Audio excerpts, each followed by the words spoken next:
So we're going to start right in.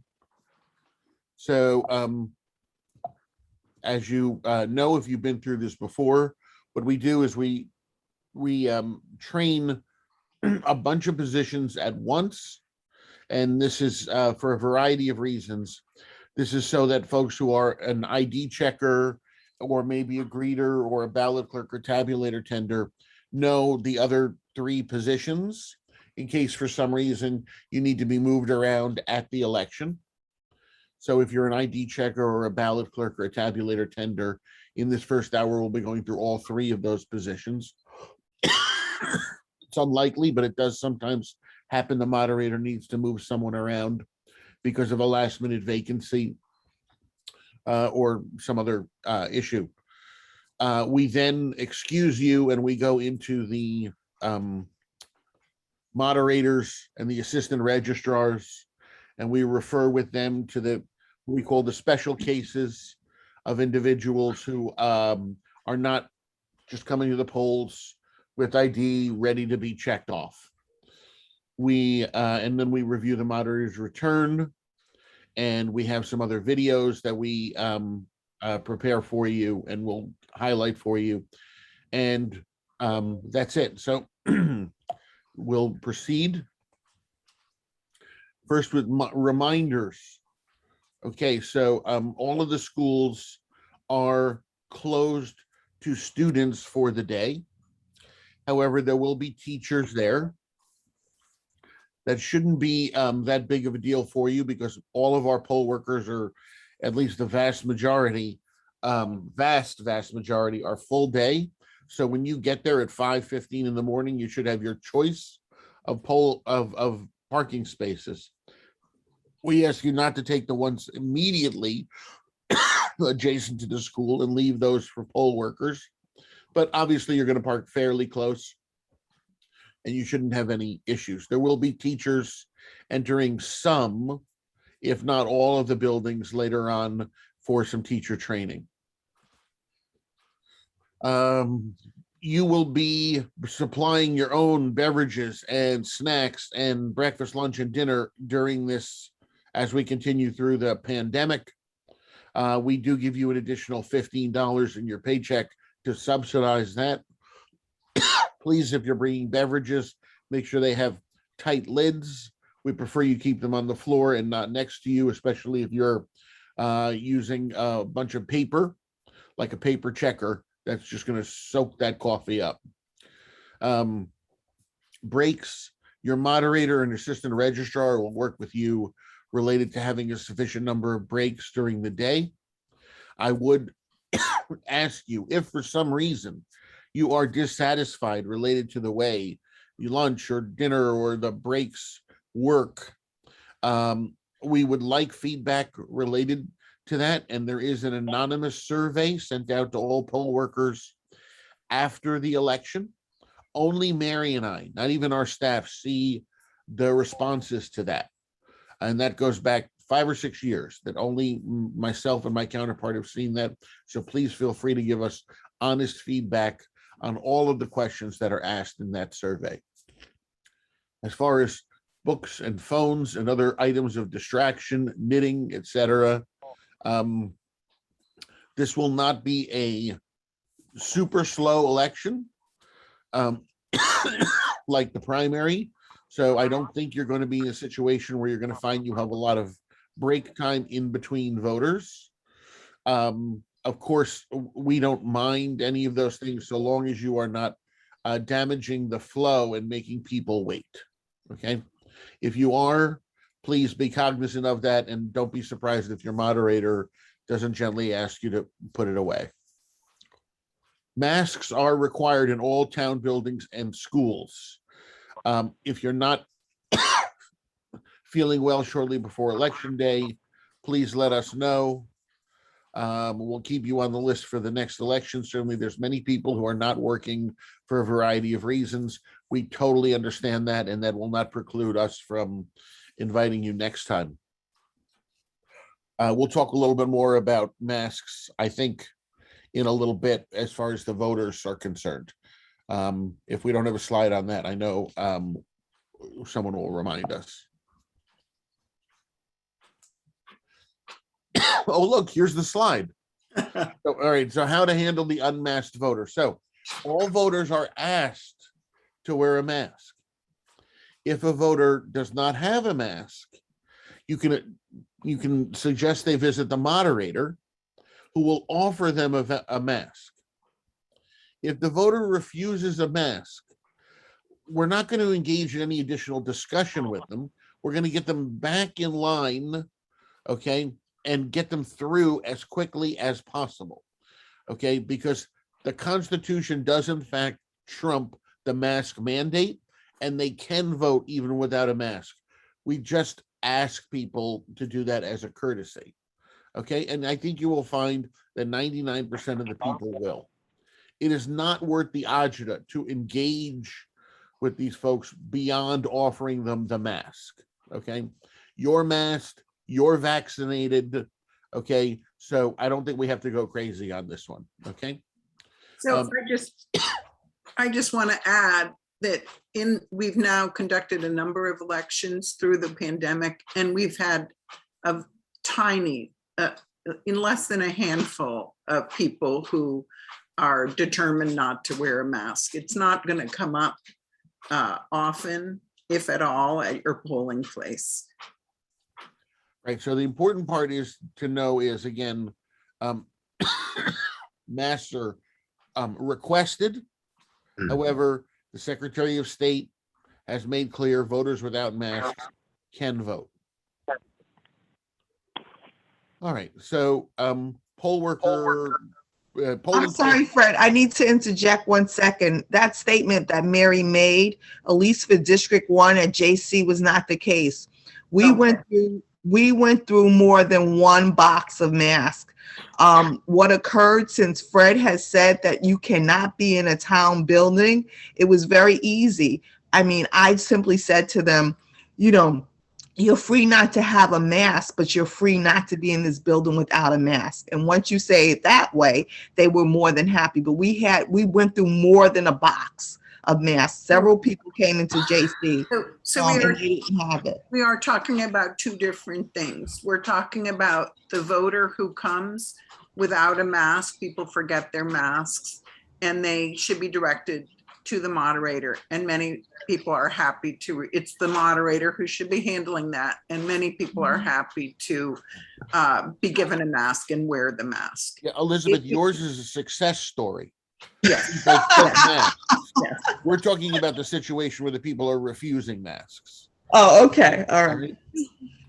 And you want to be very careful with your language also. Yes. The way in which you said it, when you said, you know, if you're free not to be in the building. Well, the bottom line is, if they're there to vote, okay, they can walk through that building without the mask, okay? So you do not want, and we don't want to take the calls from the State Elections Enforcement Commission that someone was denied their right to vote because someone said you have to wear a mask, okay? Right. But to reiterate, most people are happy to wear a mask. Yes. Yeah. Okay, so who can be in the polling place? You can be in the polling place as poll workers. Voters can be there while voting. They may bring their minor children. They may also bring someone to assist them. They may not bring a candidate, an employer, or a union representative. Now, of course, if the candidate is like the son of an elderly person, that's fine. Okay, their immediate family, but you do not have a candidate come in and just, you know, helping their neighbor. Okay. A voter may also request assistance from anyone else in the polling place. If they do say, I need some help, we would prefer that two people assist them, one hired by Mary, one hired by Fred.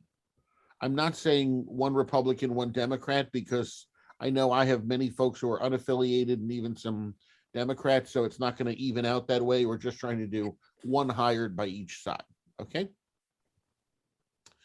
The Secretary of the State may, if there is some sort of a complaint, send a representative to the polling place. We do not see that very much in Greenwich. We're a little isolated from the rest of the state, but what happens is they send members of the Bar Association who have volunteered for this duty. They get a letter from the Secretary of State, which they would show the moderator. Members of the press are also allowed in. They should identify themselves to the moderator. They may not take any pictures, which can identify how a voter is voting. They need to honor a request by a poll worker who does not want to be in a picture. And the most important thing is they should not interfere with the free flow of the election. So while I don't expect we have anybody super famous voting this year, in a presidential year, if we had a major candidate or a senatorial candidate, we will get a lot of press. And it's important to realize they may be blocking the access of voters. Can't let that happen. Who should not be here? Again, the candidates that we mentioned, and also the entourage that comes with them. And I have told the story of myself being guilty of being a little starstruck when a candidate has come in and they brought other local people, the first selectman, et cetera, with them. And I'm like, hi. And these people all walked right by me into the polling place. And it wasn't until somebody snapped me out of it that I realized that those other folks should not be with them, and they need to stop at the 75-foot mark. Also, and we've warned the party officials now of this every year for about 10 years, so we don't get as much of party officials wanting to come in to thank their respective poll workers. You'd see a little bit more of that in the party primary, but it is not allowed or encouraged. Considerations, bake sales. So I'm not sure, Mary, if you know whether or not we have any bake sales going on. I don't know for sure. I heard there might be one, but we don't know yet. Yeah, so sometimes there are some, sometimes we have the Greenwich High Orchestra come to town hall. We have not seen as much of that during the pandemic. But of course, they are pre-approved by us and or the schools, and they're designed to not disturb the voting process, as well as to have yummy treats. So exit polling. We are usually made aware in advance if there are going to be folks who are going to do exit polling, which basically means they're trying to sample voters as they leave the polling place and ask them if they'll reveal how they voted so they can, provide information to sort of aggregated press sources. If there are exit pollsters, they know that they have to be outside of those same 75-foot markers. Okay, and that is because the entrance and the exit doors are the same at all of our polling places. And so exit polling has to be outside of the 75 feet. If someone's going to say to me, oh, sometimes people go out this side door or whatever in a particular polling place, it's not the same. Those are occasional exits. Most people go in and out the front door. And so we have established the 75-foot rule to be in play for entering and exiting. If you have any half-day poll workers, and I'm not sure there are any, you may only be working for us a half day, but you cannot perform services for a party or candidate for the remainder of the day. Now, people have asked me, well, I go and I decorate headquarters, okay, for your party. I personally don't see that there's an issue with that, but you should not be campaigning, holding signs, or making phone calls, etc., if you are working half a day for us. Okay. This, of course, is always interesting, especially now with the pandemic, but we have been told quite clearly that our job is to enforce election laws, not fire laws, not health codes. And this came before the State Elections Enforcement Commission a few years ago where the polling place moderator and assistant registrars were found, quote unquote, guilty in this situation. They were not fined, but they were found to be at fault. So, and that's a link to the case. So a polling place had asbestos abatement going on, and signs posted that this would be a dangerous environment for young children. A voter comes in with a young child in that age group, and they are discouraged from entering by the poll workers. Now, the poll workers were nice about it. They offered them curbside voting, but the voter wanted to vote exactly the same as any other voter and refused this. So the compromised reach was to roll the tabulator outside. However, because it was a non-standard practice and this voter didn't have all the same opportunities for privacy and time to vote, etc., they were found to not be in compliance. And it was made clear that our job is to enforce the election laws. If there's other issues related to health and safety, etc., certainly you can call folks, but your job is not to be interfering related to that. Your job is to allow any eligible voter to cast their ballot. So we're going to move on now to the specific responsibilities for each of the positions. And before I do that, I'm going to stop sharing for just a second, and I'm going to pull up a web page from our town web page. Let's see here.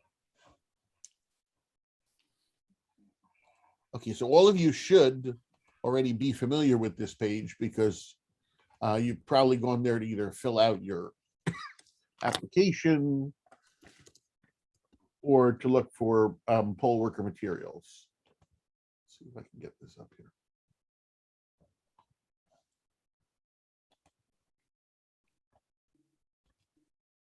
Okay, so this is our page on the town website. You get to it very simply. You can just type in greenwichct.gov/vote. Takes you to this page. Gives you lots of information about the election, but the most important thing I'm highlighting today is the poll worker section. I want to work at the polls. When you are there, poll worker training materials. So depending upon your position, okay, we have broken out the training materials. So you will see right now it says if you're an identification checker, you can watch a video, and that will be this video, which will be posted in a few hours. And you should also be reading. These are the handouts that we would normally be giving you if we were doing live training. You can see for official training, we've already done the recording, and these are their handouts, okay? Electronic checker is the same. Ballot clerk, I'll be posting afterwards. Tabulator tender, I'll be posting afterwards. That's pretty much it. So again, greenwichct.gov/vote to see all those materials. Okay, let me change this back again.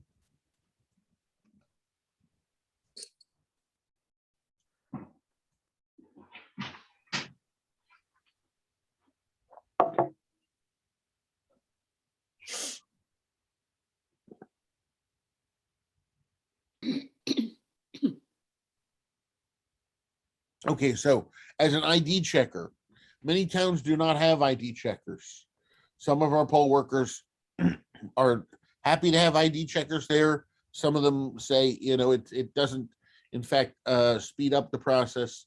We do think in a busy election, for the most part, it is of use. The ID checker is asked to do two things.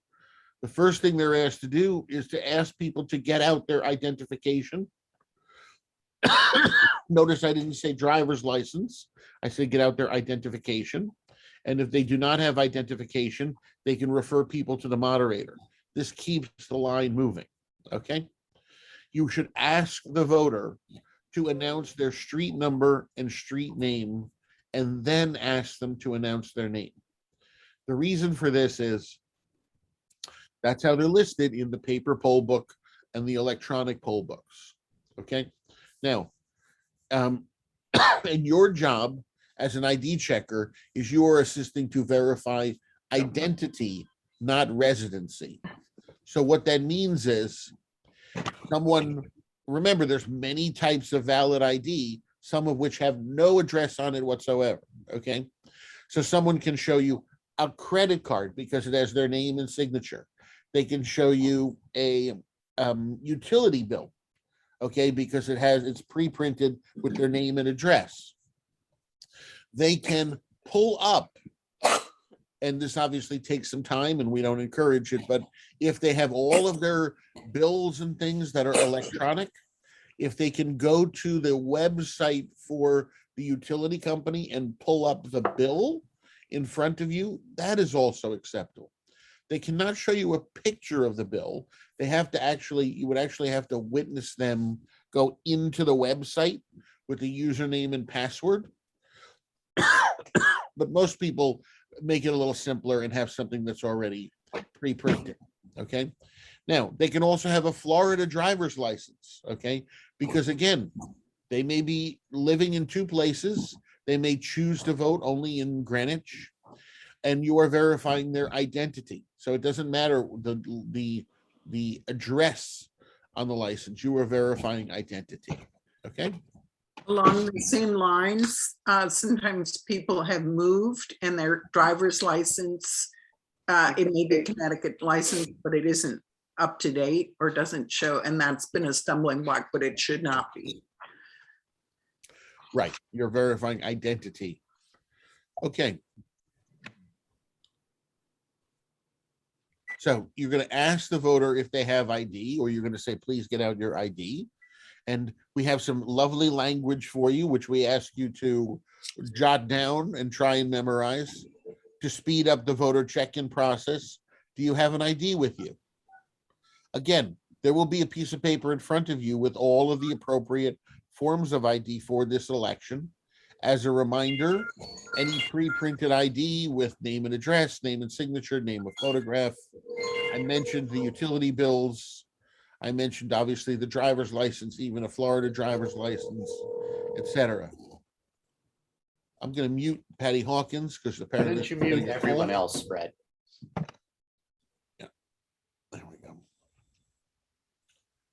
Okay, so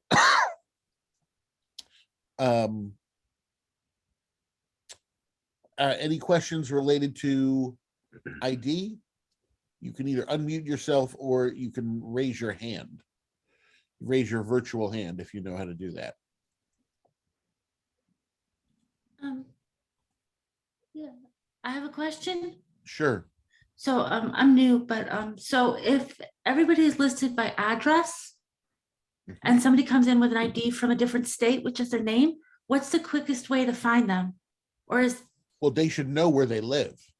okay. Right? So, so they may have an address that says 123 Tarpon Springs Road, Florida, right? But they live, they know they live at Sweetbriar Lane in Coscob, right? If they come in and they say, where do I vote? And they've never registered here, that's a different situation. Okay, these are people who are Okay, so registered to vote. As an ID checker, who would you refer them? I guess it doesn't matter. I mean, you would just, who would you refer them to? You're looking at that item. So when they tell you their street and their name, you're looking at the item to verify the name matches the picture and the face in front of you, or simply they're going to hold it up and they announce a name and that document shows the same name. You're only identifying identity. Okay. Okay. What happens if someone does not have ID? And we go through this every time. The most important thing is you simply refer them to the moderator. In most cases, the person can vote even if they do not have ID. Moderators should be dealing with this situation. If you're sitting there in the line of poll workers, checking people off, you should not be dealing with this situation besides the point of besides the issue of referring them to the moderator. Don't want to engage with them, have any arguments, say how could you not have ID, etc. You will not be invited back if we get reports that you do engage with them like this. Okay, the moderators will provide those folks with a form, which is an affidavit, where the voter will sign and swear under penalty of false statement that they are the person whose name appears on the official checklist. In a municipal election, anyone can sign that form. The first-time voters, whatever, even if there's asterisk next to their name, for those of you who have worked in other elections, in a municipal election, any of those people can vote. This is what the form, this is what the voter identification requirements document looks like. Okay, we're actually going to be using, oh, this is the one for a state election. There's one for also for a municipal election. It does not have the same information on the right-hand side. It basically just has the information on the left-hand side because we don't deal with first-time voters the same way. But the cards that we give you will be the correct ones. They'll be laminated. And again, you can also download them on the website if you want to double check them and study them in advance. We do not worry about asterisk voters in this election. Those are folks who are voting for the first time in a federal election, and they're marked with an asterisk in the paper poll book. We do have a handful of folks in town whose address is confidentiality is protected. They have been given a card that looks like this, although it is yellow in color, from the Secretary of State's office. There are only about 5 of these circulating in the entire town. Okay, I was looking at it the other day, and so you only, if you think about it, there's 24 lines in this election, and there's 5 of these, so chances are the vast majority of you will not see one of these. But if someone comes to your line with a card like this, okay, and says my address is confidential, as the ID checker, you simply move them along to the official checker. The official checker knows to look in the back of their paper poll book, and that person's name will be written in. In fact, or will be printed on a page that says address suppressed. In fact, their name will be pre-printed in every line in that polling place, because in order to help keep their address confidential, in one election they may go to streets N to Z, and in another election they may go to streets A to M, so that no one can kind of figure out where exactly their address is. The electronic checkers also can check those folks off. If there is someone with these cards, one of these cards in their district, there'll be a street at the very top of the street list says address suppressed, and they'll find that voter there. Drive only licenses.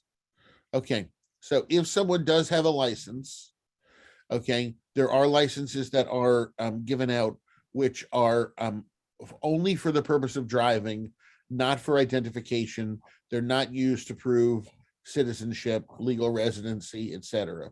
They are marked with a DO.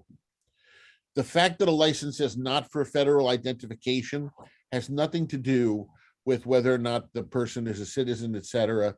It simply means that they haven't provided certain paperwork in order to get the little gold star real ID, which is becoming popular around the US. The important part is this DO up here. And I know they've now changed the license. Already my new license looks different, but it still does have that DO. And on the back it has a restriction for driving purposes only. Oh, I guess this is the new license here. So a DL indicates driver's license and then is an acceptable form of ID. Only the DO indicates unacceptable. Now, people are now getting through the mail temporary driver's licenses. Okay. And if they get that, this is what the paper format looks like. And again, you can kind of see, I wish I had a clearer copy. This was all we could get from DMV, but you can kind of see the DL indicated there. So the final item for an ID checker is, Fred, I was just going to say, just to be clear, that the temporary license is in fact an acceptable ID. right, yes, absolutely, so long as it says DL on it. Yeah, oh, yes, Yeah. thank you, yes.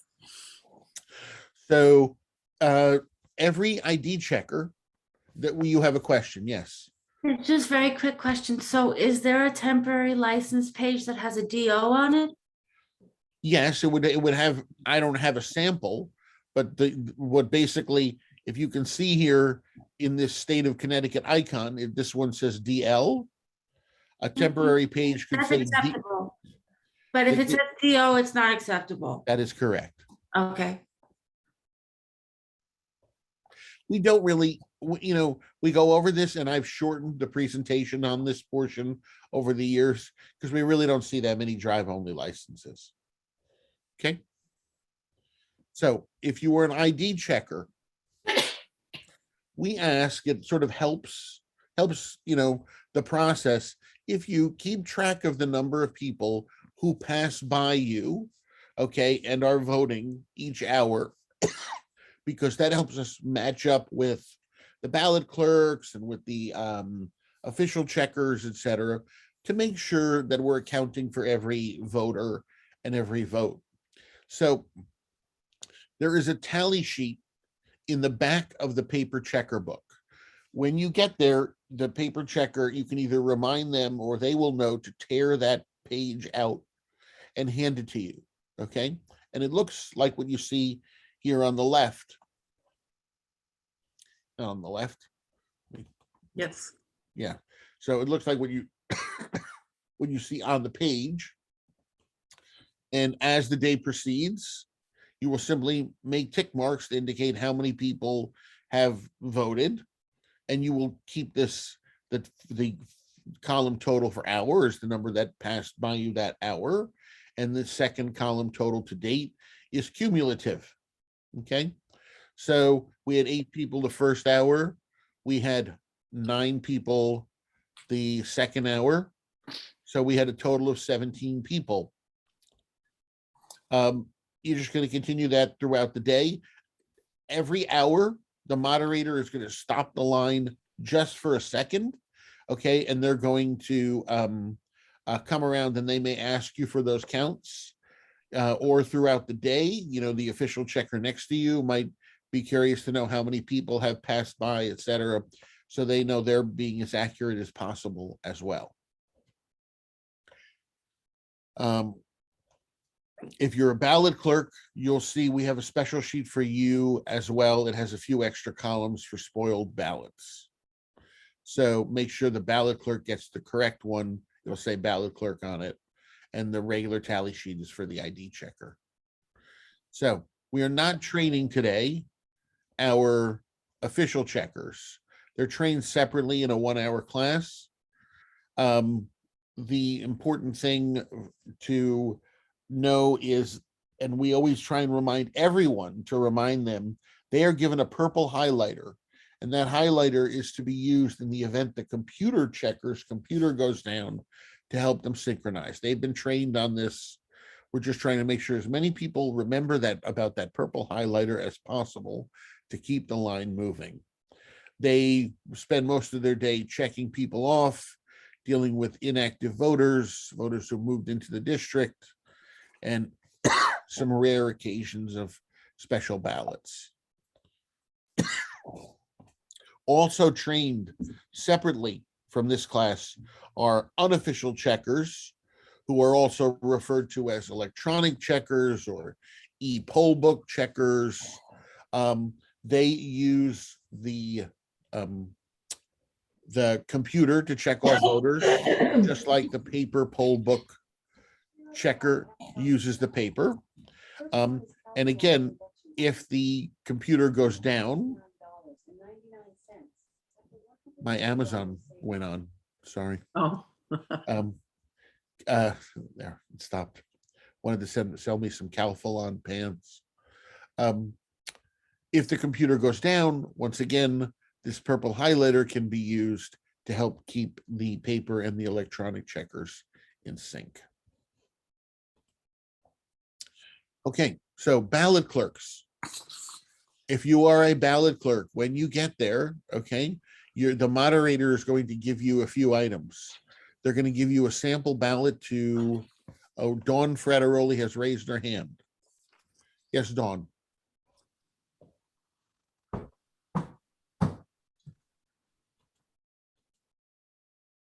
Hello. Yes, Hi. Dawn. Hi, Fred. My question is about the ID checker tally. If you run into a situation where you're sending that particular person to the moderator, do you make a mark in your book at No, that point, or do you wait? No, for not until they come back to the table.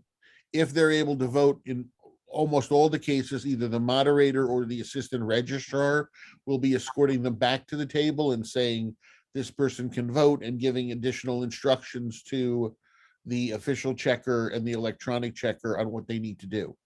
Okay. So at that point, you would check them off. All right. Thanks, Fred. Thank you. Rick.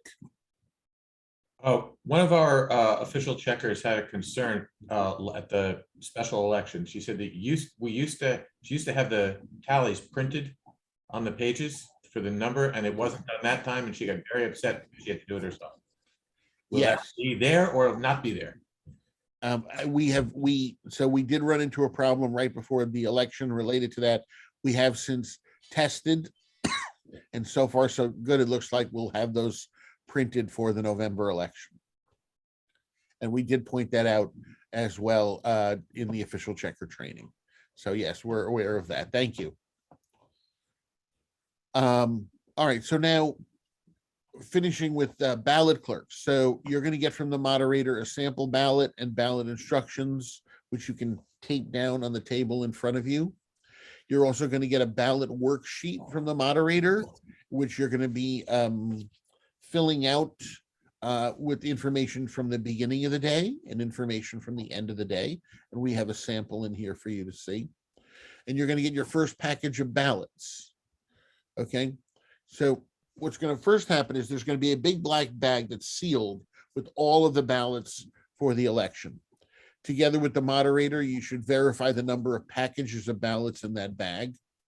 You should take one package and you should inspect the ballots. Number one, to make sure they're for the correct district.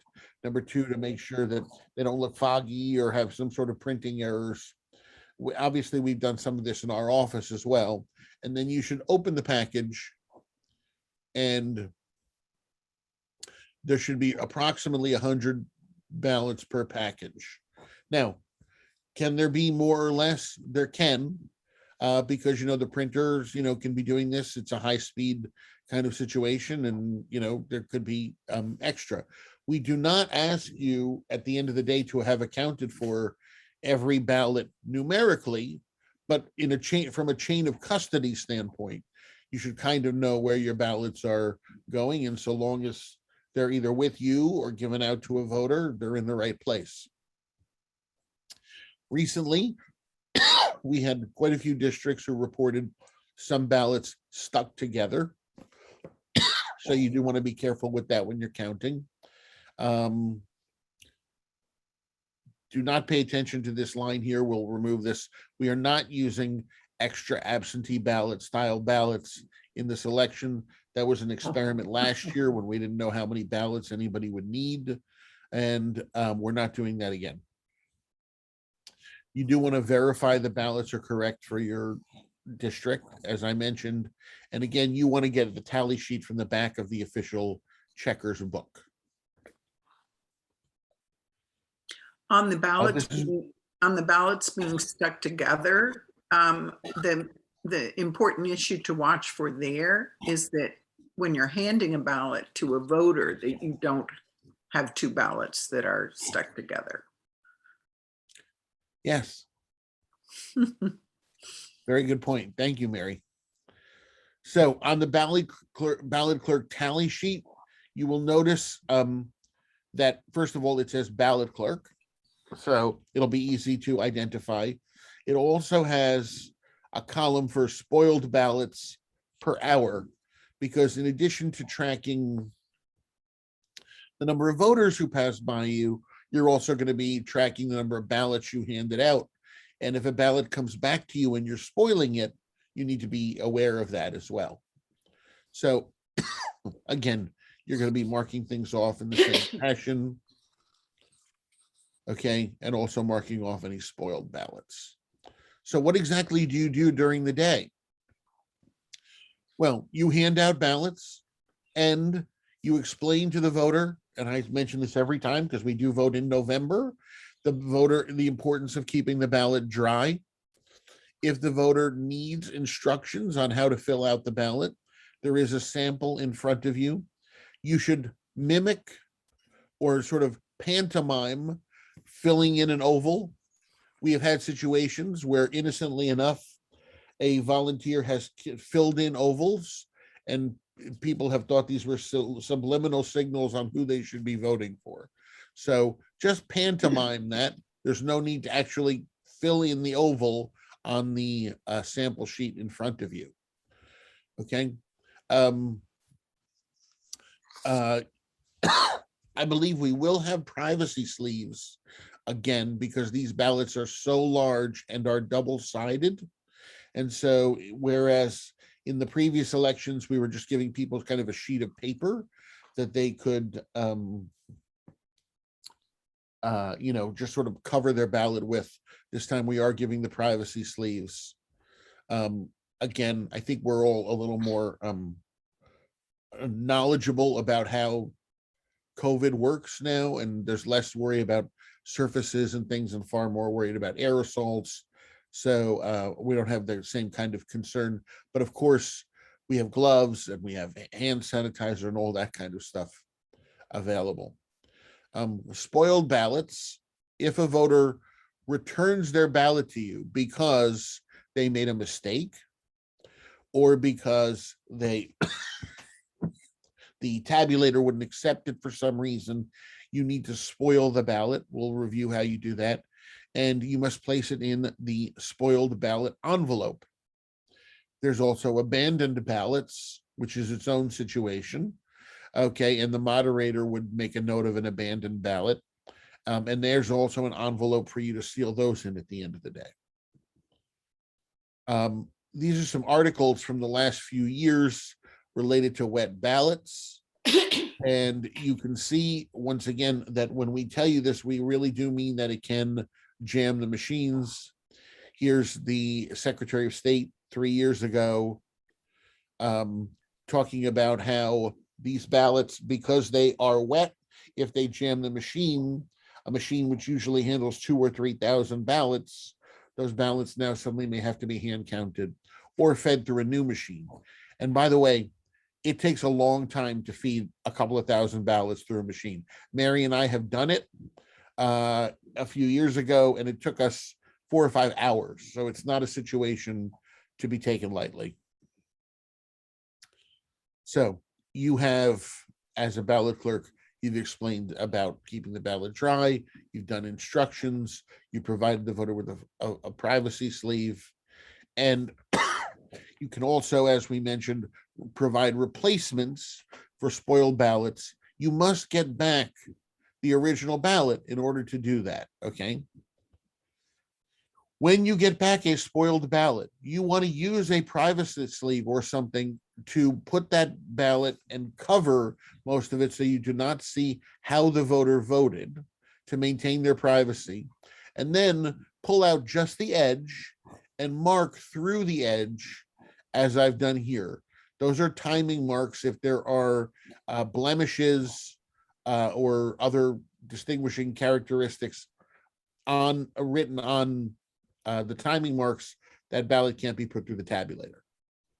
So it is truly spoiled. You could also write spoiled on it. Abandoned ballot. An abandoned ballot is a ballot that is found somewhere in the polling place, with the exception of being either in the tabulator or lying on top of the tabulator. So if for some reason a voter leaves their ballot behind in the ballot booth and walks out, that is considered an abandoned ballot. And we used to see in the very first few elections more than a handful of these, because voters thought for some reason the privacy booths it's almost like a compartment that you can lift up, and people somehow thought you're supposed to place your ballot there, which is obviously not the case. It has to go through the tabulator, but we don't see very much of those anymore. If you get one, again, you mark it off the same way, abandoned, and right through the timing marks. So I mentioned the ballot log worksheet that you'd be getting at the beginning of the day. So you're going to be working with the moderator to fill this out, and you're going to be handing it back to the moderator at the end of the day. One thing you'll notice is it rarely asks you to count the number of ballots, because as I mentioned, those packages could have one more or one less than 100. Instead, it asks you about ballot packages. So you're going to have the total number of packages in the black bag at the beginning of the day. It could be as few as 5 or 6. It could be as high as 16 or 17 or more. The total number of packages delivered after the opening of the polls. We have delivered all of our ballots, friends, so most likely that's going to be a 0. There's no extra ballots lying around. So the total, okay, will simply be those first 2 numbers, and you just add them up. So then you'll be keeping track of how many ballots were opened during the election. Okay, so you're obviously going to get one in the morning. As you get more, you're going to make a note of that, so we know how many opened and how many remain unopened at the close of the polls. And you'll notice again in those first 5 numbers, nowhere did it ask you about individual ballots. At the end of the day, we do ask you to count the number of loose ballots remaining at the close of the polls. And since you're only opening one package at a time, that number should never be more than 100. The total number of spoiled ballots and the total number of abandoned ballots. Now, first of all, we're going to have a quiz question now, because if people are going to be watching this video afterwards, we are going to ask them to write down certain answers and submit them to us to prove that they watched the video. So here's question number 1, which is both a trivia question about ballots as well as the answer to quiz question number 1. The question is, how many ballots can a voter receive if they continue to make mistakes? And the answer to the question is as many ballots as they need in order to actually complete, and have a ballot that is accepted by the tabulator, so they can receive an unlimited amount of ballots. The answer to the question being unlimited amount of ballots. In practice, I'm told the record I've ever heard of anyone throughout the state is about 30 ballots. Okay, I don't know what happened that this person needed so many ballots. I would think that at a certain point you'd say we'd be happy to hand count your ballot, but again, if the person wants to maintain their privacy, I guess we can understand the situation. So finishing up this worksheet, we opened 7 packages in our pretend example during the day. We had 1 package that remained unopened. We had 35 loose ballots and a number of 16 spoil ballots, no abandoned ballots. The ballot clerk signs this. Oops. Yes, if there are 2 ballot clerks sitting together at the table, and there most likely are in many of these polling places, then you both shall sign the same document. Okay. Okay, so I want to, well, we'll talk about it with tabulator tenders. So tabulator tender is the last line of defense against a wet ballot. And again, I mentioned that wet ballot. So if it happens to be raining that day and you see somebody who's walking towards you with a wet raincoat and their ballot is clutched to their chest because they want to maintain privacy, okay, and now you realize that that ballot is filled with drops, you need to say something to that voter, not to embarrass the voter, but because unfortunately that little mishap could slow down that polling place for hours, okay, and create additional hours or tens of hours worth of work when you combine man hours of multiple people, okay? You as the tabulator tender are to maintain a distance of about 4 feet from the tabulator. Yes, you can have a chair sitting there if you like. You do not have to stand the whole day, but you should be spry enough to, if there is an error on the tabulator, to pop up and take a look at the screen and indicate what that error says. It only stays on the screen for a few seconds. So you'll want to keep a spare privacy folder with you so that if there is an error, and we'll review those, you can view the error on the little screen on the tabulator without having to see the voter's ballot. Your other job is to hand out the I voted stickers. And we do that now either by you one at a time handing them out on your pinky finger to the voter, or some people unpeel a half dozen and affix just a tiny corner of them to the tabulator itself, and then people self-serve pick them up and put them on their lapel, okay? We do not put them on the voter and their vicuna coat. We let them decide whether or not they're going to put it on their coat. Fred, on the wet ballot condition, exactly what would we tell the voter who has a wet ballot? So, madam or sir, I noticed that your ballot appears to be wet. That will jam the tabulator. I'm going to need to ask you to get a fresh ballot and kindly refill on and maintain it as dry. And say we've got specific instructions from the moderator that these machines are very sensitive and will jam if a wet ballot goes through them. Thank you. If they're insistent, what I would suggest is that you say, would you, if you do not have time, because it's a long ballot, there is this side compartment, okay, where we put hand counted ballots. You could say to them, why don't you put your ballot in this side compartment? That way it will dry and we'll put it in at the end of the day, okay? Because we do take all of those ballots and we either hand count them or we run them through the tabulator, et cetera, okay? But Thank you, Fred. Yeah, you're quite welcome.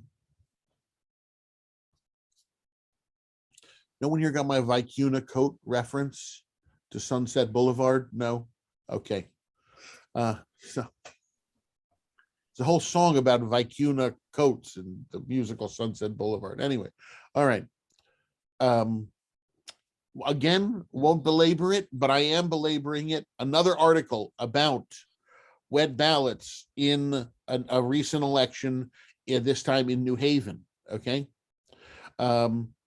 Voters were unable to announce results in precincts all over town. Look at that. 1, 2, 3, 4, 5, 6, 7 polling places, okay? Because of broken machines, because of wet ballots.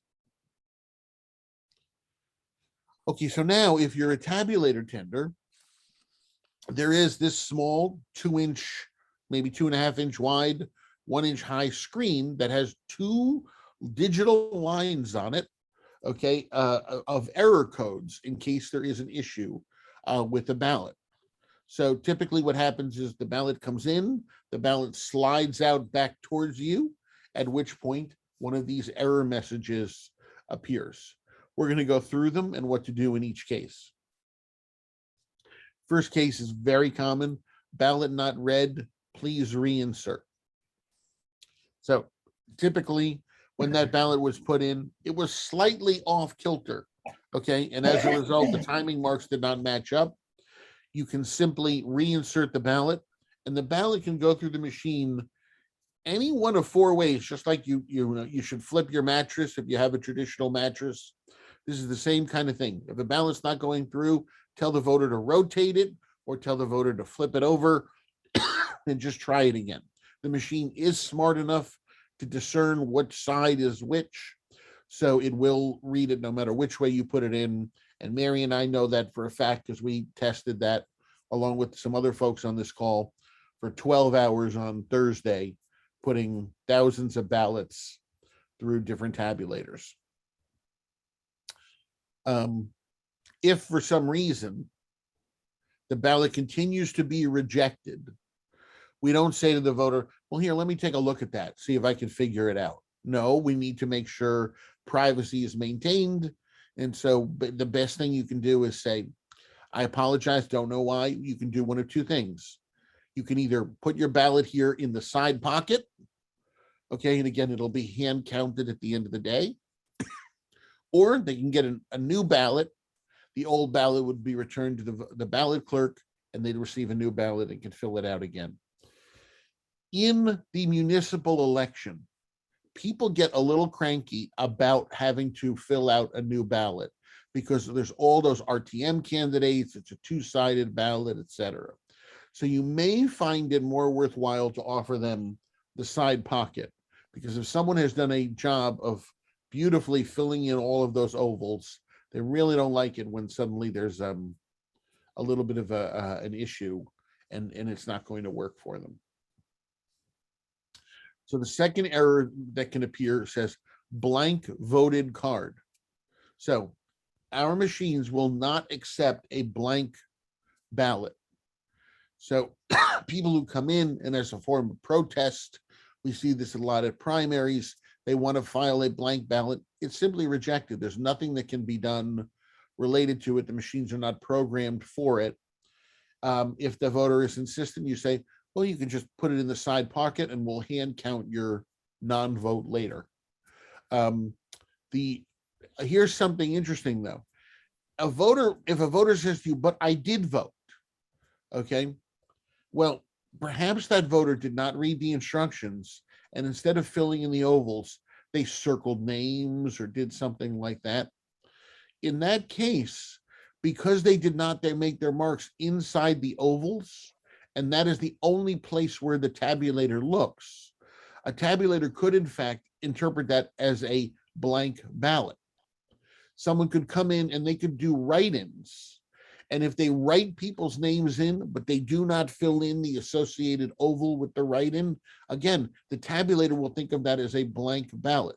So after using these machines for a dozen years out in the public, most people do understand this process, but you could have a voter coming from another state who's not familiar with using ballots. They use touch screens or something like this, and maybe they made that error. So if a voter is insistent that they did vote, you may need to just ask them those questions. But again, in most cases, you're not going to see the blank voted card error. Pardon me, Fred. Sure. Yes. Let's say somebody needs to fill out a new ballot. Do we send them over to get a new ballot? Do we walk them over? Do we get the moderator? You can either send them or walk them. I mean, these are not large polling places. So, you're going to have a line of sight to the ballot clerk and just say, you go right over there. And obviously the ballot clerk's not going to give them a new ballot until they hand over the old ballot. So they'll understand what's going on. Should you desire to walk them, by all means. Overvoted race. So this is another one of those interesting situations where people, they've done this beautiful job of filling out this ballot, but they filled out too many circles. They didn't understand that you could only vote for 6 BET candidates and they voted for 7, or they voted for, 5 constables instead of 4, etc. So what will happen is when their ballot comes back, when it's rejected, the tabulator will say overvoted race. And then on the second line, it will say the name of the race. It'll say either Board of Selectmen, Board of Estimate, etc., going across for whatever race it is. Could say town clerk if they voted for both candidates. So at which point your job would be to ask the voter, or what I would say is the tabulator says that you voted twice, or you overvoted in this particular race. Can you check your ballot to see if that is the case? In which case we can offer you a new ballot.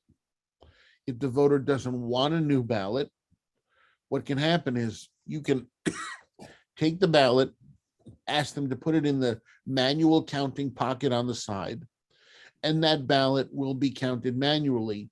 However, any race which is overvoted will not have any votes attributed to it because we won't be able to determine the intent of the voter.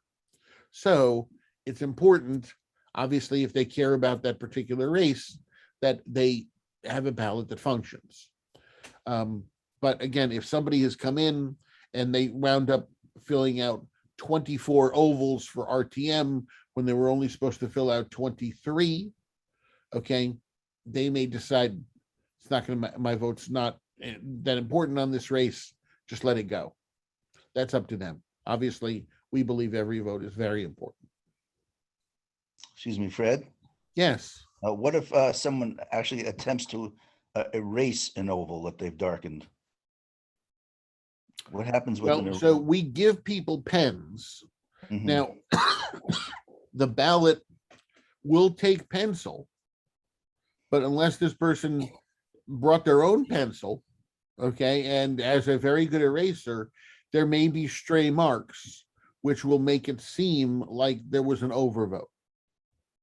Mhm. Okay, so there may be no way to correct that without taking a fresh ballot. Mhm. But so if in general, a fresh ballot is the preference to a dirty ballot. Yes, to an overvoted ballot, yes. Yeah. Mhm. Okay. Okay. Invalid ballot. Okay, if you see this, you're going to see this in the morning and you're going to need to take action immediately. Okay, this means you've got the wrong ballots for your polling place. So do not wait. Okay, if you get one of these, do not wait and say, maybe there's a problem with the system, put it in the side pocket, etc. Invalid ballot, take action immediately. Now, I mentioned that this might happen in the morning. It's possible it could happen actually at any time during the day, because if a new package of ballots is opened and that particular package was put in the wrong polling place, it could happen, in the middle of the day. So if you get invalid ballot, you need to immediately see the moderator. They'll look at the corner of the ballot to look at the label of it, whether it's got the right district number, etc., and they'll take appropriate action. Okay. What would appropriate action be? It would be for each person who comes to the tabulator to check and see whether their ballot goes in. And I would immediately announce to everyone who's at a privacy booth, please check your ballot. We might have handed you the wrong ballot.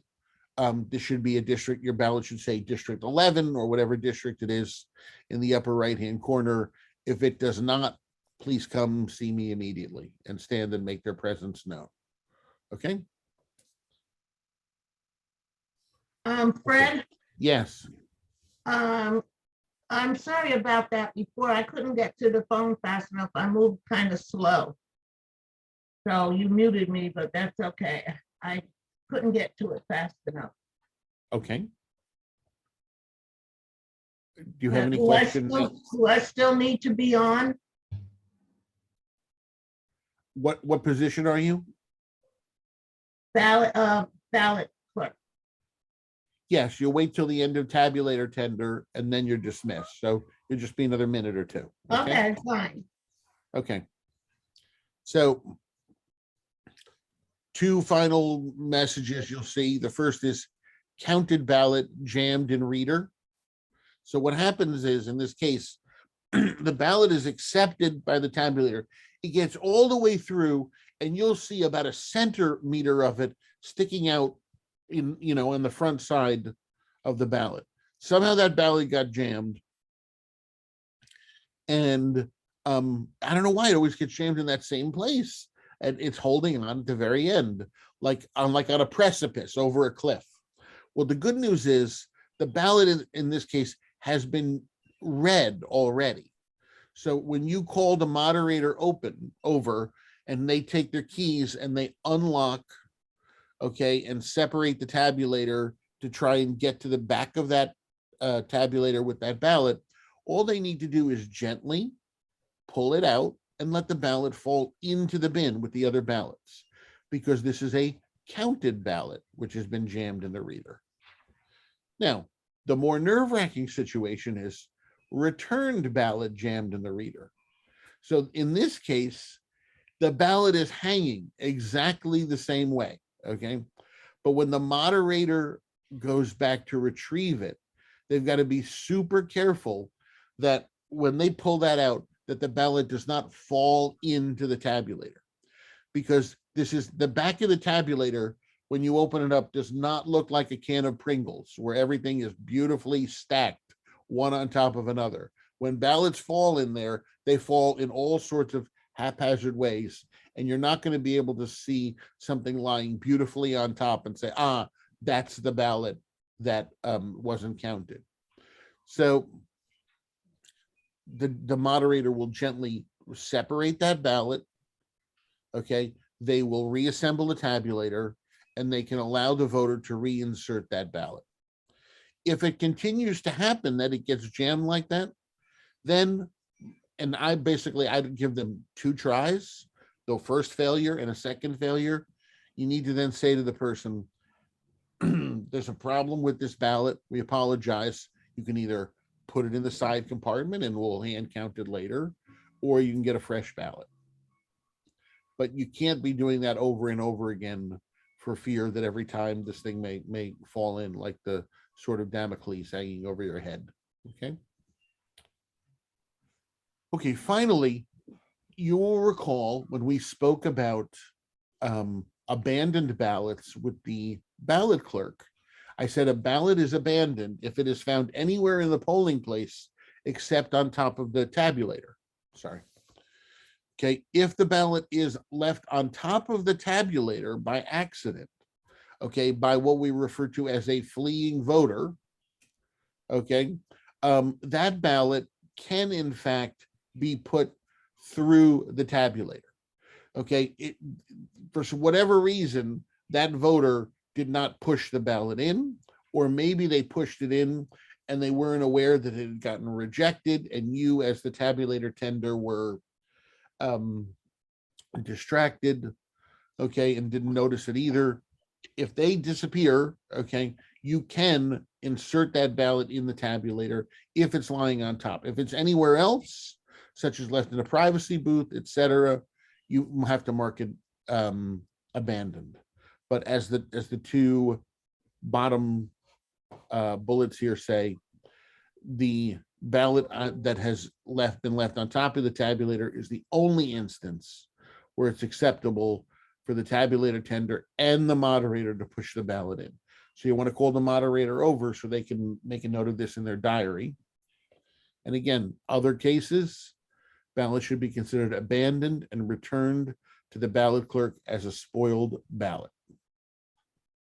Okay, so now it's 10:20. Anyone who is a tabulator tender, a ballot clerk, or an ID checker, you are all dismissed.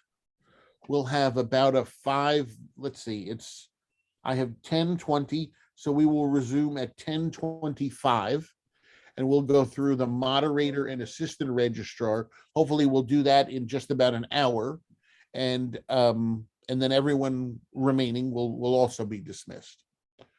If you have questions that you want to ask now during this break, I'll hang for them. Okay, have a good day. Stay safe. Thank you. Thank you. Thank you, Fred. Sure. Hey, Mary. Mary, this is Susan Decker. Yes, Susan. So you've got me. I'll change my ID on the thing. Susan's latest iPad. Susan's latest iPad, is that? Yes, you? Susan Decker. Great, thank you. Thanks. Super off topic. Mary, I sent you an email about a bake sale, getting permission for a bake sale at Glenville Elementary. Okay. Thank you. All right. Thank you very much, Fred. See you guys November 2nd. Fred, Thank you. Yes, Jose. hi, just a question Thanks, about Fred. that last slide. So, if voters left it on the machine, clearly indicating they intended to vote it as opposed to leaving it on the in the privacy booth, you said you call the Call the moderator over. moderator, the two of you push it in, right? Yes. But the bullet point after that suggested that there were circumstances when the voter might have left it on the machine, but it is considered as an abandoned ballot or a spoiled ballot. I'm confused. It's Just left on the it's just machine. my It is not an vote. abandoned ballot. If it's left on the machine, it should be processed as a voted ballot. Right, so I believe what we said here is otherwise, so meaning the only instance is if it was left on the, On the machine. right, Okay. otherwise, Anywhere else No. it's abandoned. correct. Yes. Okay, great. That was my only question. Thank you. Okay, you're quite welcome. Later. See you then. Okay.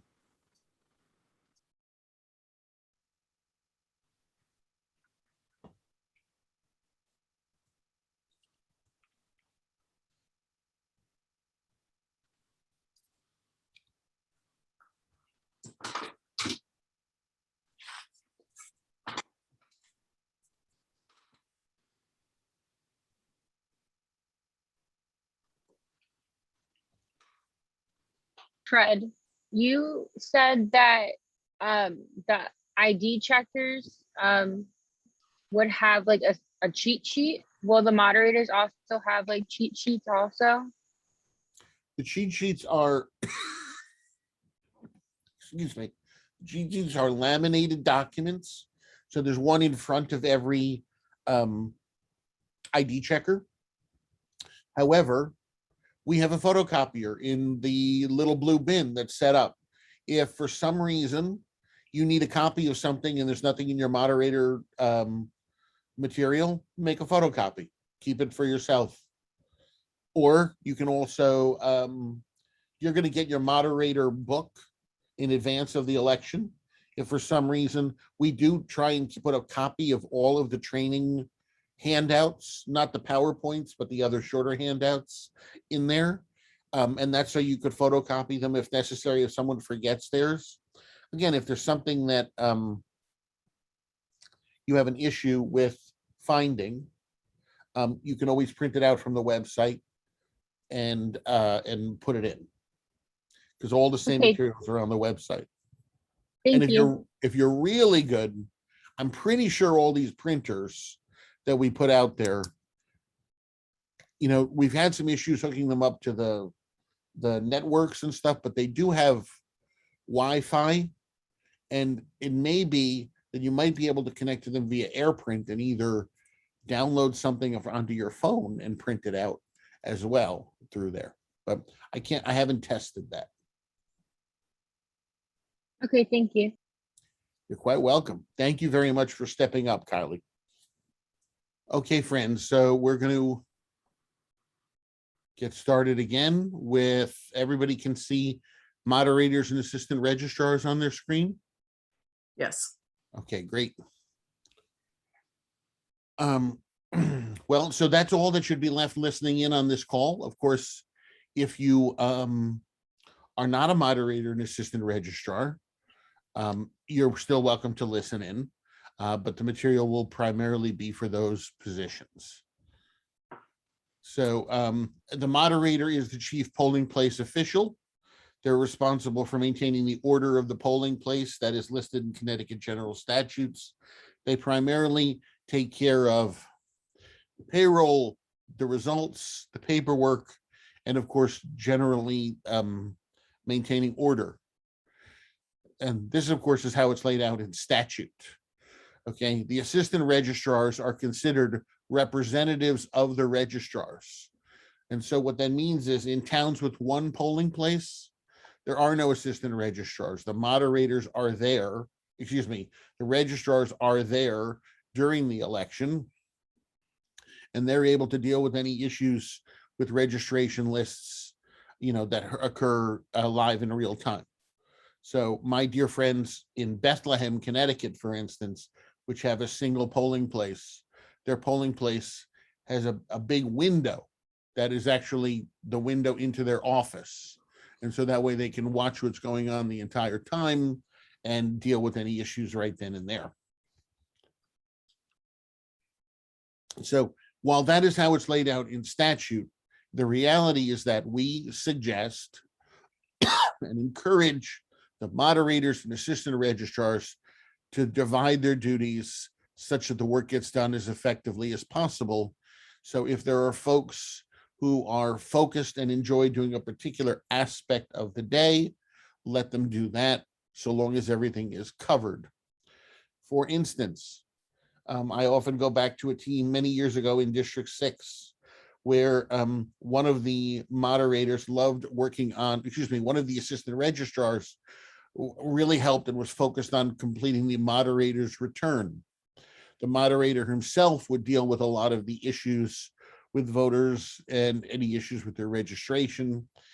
And the third assistant person in the triumvirate, the second assistant registrar, they would do to help the poll workers with their breaks. They would check the 75-foot signs. They would greet voters. They enjoyed that interaction with the voters. So every polling place needs to have an American flag. It needs to have posters on the walls that are mandated by state statute. So when you open the big blue bin, you will find that we have made a pocket on the inner door of that has all of the posters that are supposed to be hung on the wall. Please make note of the posters you're hanging, and please return them back into that pocket at the end of the day. You'll also find in there a sample ballot, either in that pocket or folded up in your suitcase, which goes on the table for the ballot clerks. You'll also find instructions, and you should have the special assistant registrar there to help you set up the interactive voting system for those with visual impairments and or motor skill issues. And that consists of a computer and its own separate printer and headphones and you know, little disposable earpieces, etc. It is rarely used, but it must by law be set up, and it is the violation which is most frequently cited against poll workers and registrars for not setting up that piece of equipment to assist the disabled. There'll also be at least one handicap booth there. Those are wider and a little squatter, so that they're at an appropriate height for someone who is in a wheelchair. Now, that booth is not reserved for handicapped voters. Okay, anyone can use that booth. Okay, however, if there is a handicapped voter, they may go to that booth and wait to be the next person to use it. But if there is no one with a disability in the polling place, by all means, anyone can use it to make sure everything is moving along as expeditiously as possible. We have, of course, ballot pens. We hope they're fresh pens. We try our best. We don't know how long they stay in the warehouse. We get issues with pens being dried out every time, in some cases, etc. We've tried different vendors. We, continue to work on our pens. It is a nationwide thing with these pens. When I talk to other election officials, no one's ever happy with their pens. The special assistant registrars are folks who are there in the morning to assist you with setting up the tabulator and the IVS system, making sure those are working and you're able to run your tapes. They should be there until you dismiss them. In most cases, they are only assigned to one polling place.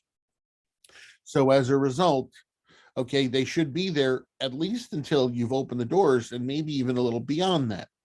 We do have a few situations where they may be at two polling places.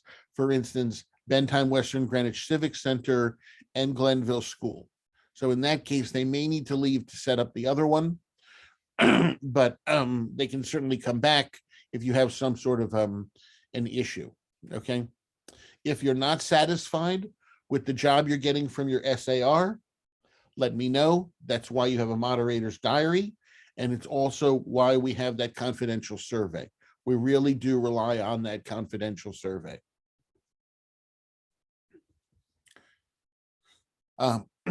Do not let your special assistant registrars leave until you've turned on and have zero tapes coming out of both tabulators, okay? You do not want to be in a situation where you've done one, and then if something breaks during the day, now suddenly you've got to run zero tapes on the second tabulator. Do it in the beginning of the day.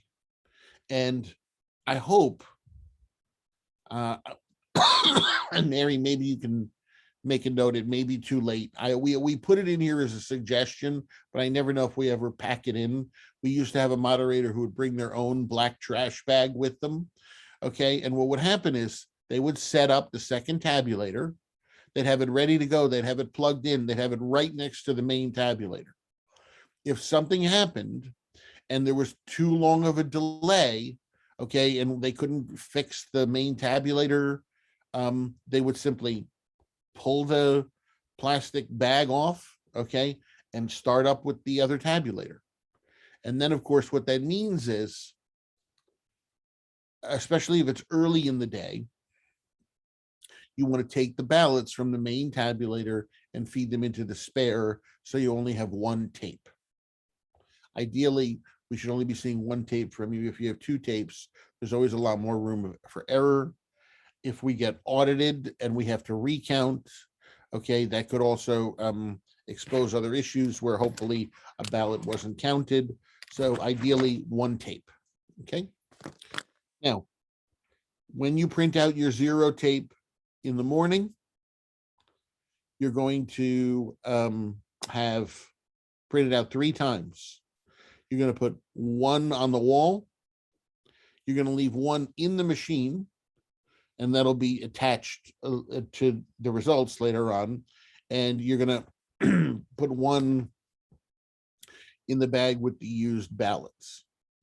At the end of the night, when you print 3 tapes, you're going to take the one that was already attached to the have the zero tape, and you can put that one in with the moderator return. Okay. You could take your second one, put it on the wall, and you can take your third one and put it in the bag with the used ballots. I don't really care if you do it in that order, and if you want to break it up and you don't want to keep it connected, that one, that's fine, because you want to get a tape on the wall faster in order for the people looking for results to get them. That's all okay by me. I'm sorry, Fred. I just took the moderator training, and one of the things that he was really specific about was closed tapes and the tape that is posted on the wall with the results and the fact that the people who are picking those up are not supposed to be in the polling place until all the voters are through and after 8 o'clock. There was one of those things he really made a big point of. And I'm not sure where the conflict is between what I said. Help me understand better. under the law, you announce them because it has to include all of the other write-ins and the stuff that we would be doing by hand before you give out any results.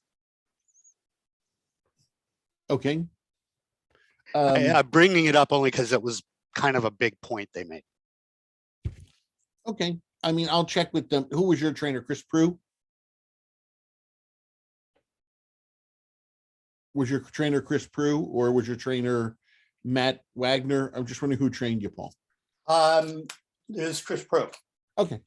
He's great. He's the president of our association. I'm certainly not going to countermand him. I don't think, I personally don't think it's an issue when you put the one on the wall, so long as people understand there are also to be hand counts. Okay. And you will be reading the full totals out at the end. But by all means, if you want to make sure that the hand counts are done first and then put it up, it's okay by me. So, Fred, what, I think Chris Prue has a smaller size town than we have, if I'm correct. And so he would maybe have one polling place. Not in Vernon. There's a whole lot Vernon's got a more few than polling one. places. It Yeah. does have a few. Yeah. Okay, Yeah, Okay. it's small, but it's not that small. okay. No, the reason that was just a very specific thing he brought up, Fred, and he cited the statute to back it up. Okay. All right. Well, we'll get that here in our materials too, and make some additional clarifications. So thank you, Paul. I do want to return to the point, Paul, about people being in the polling place before 8 o'clock.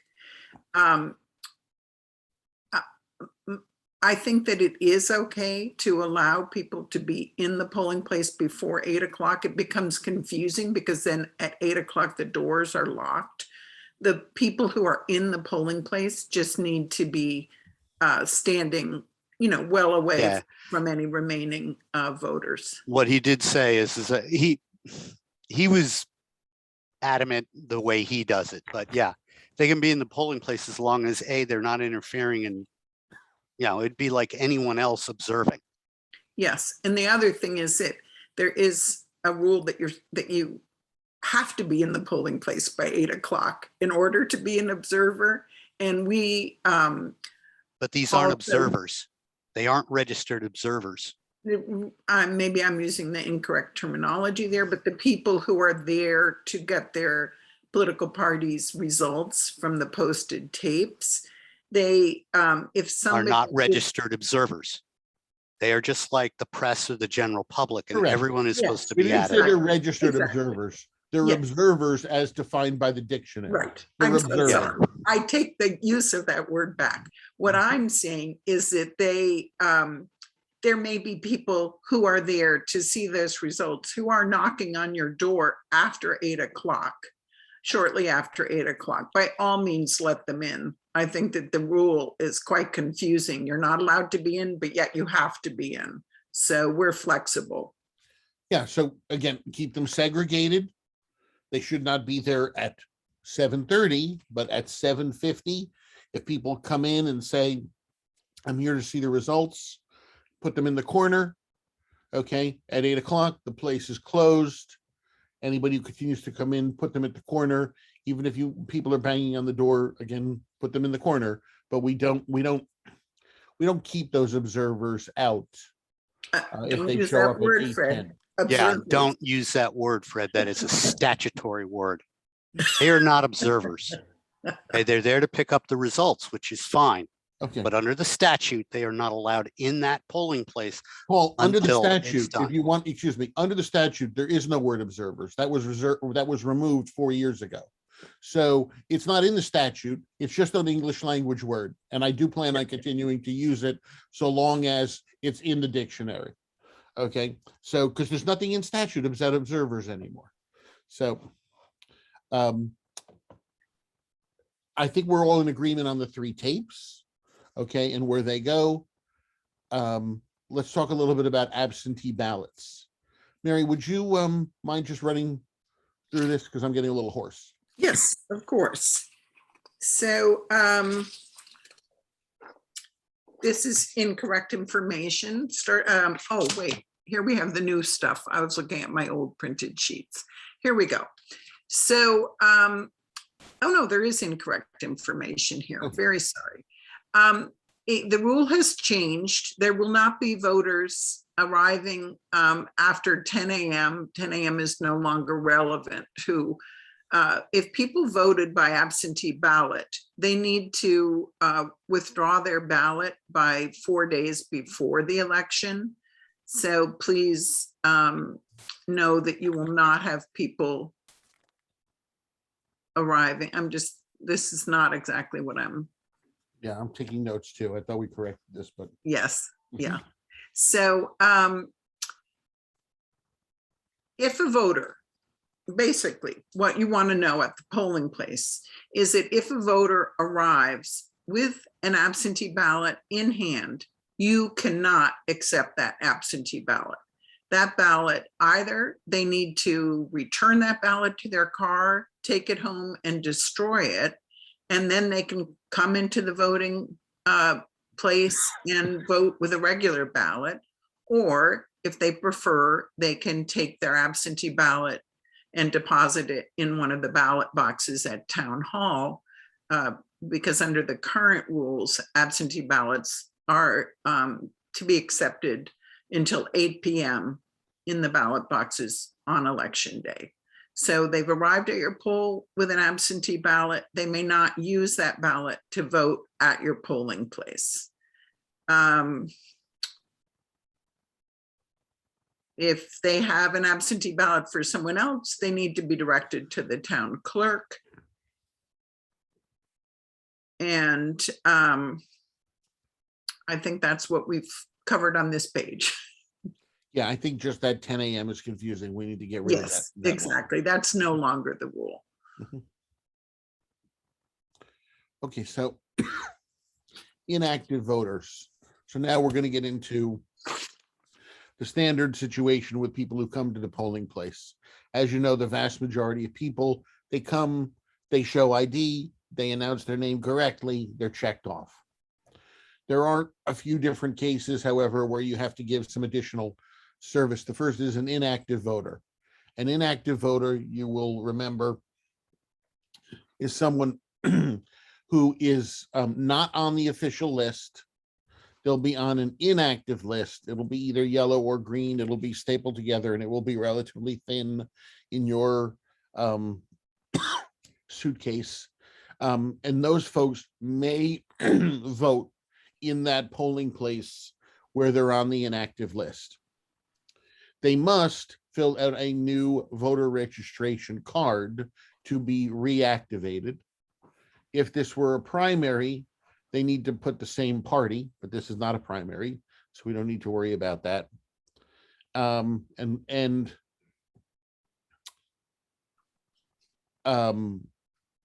You must follow all of the procedures associated with this on the paper list.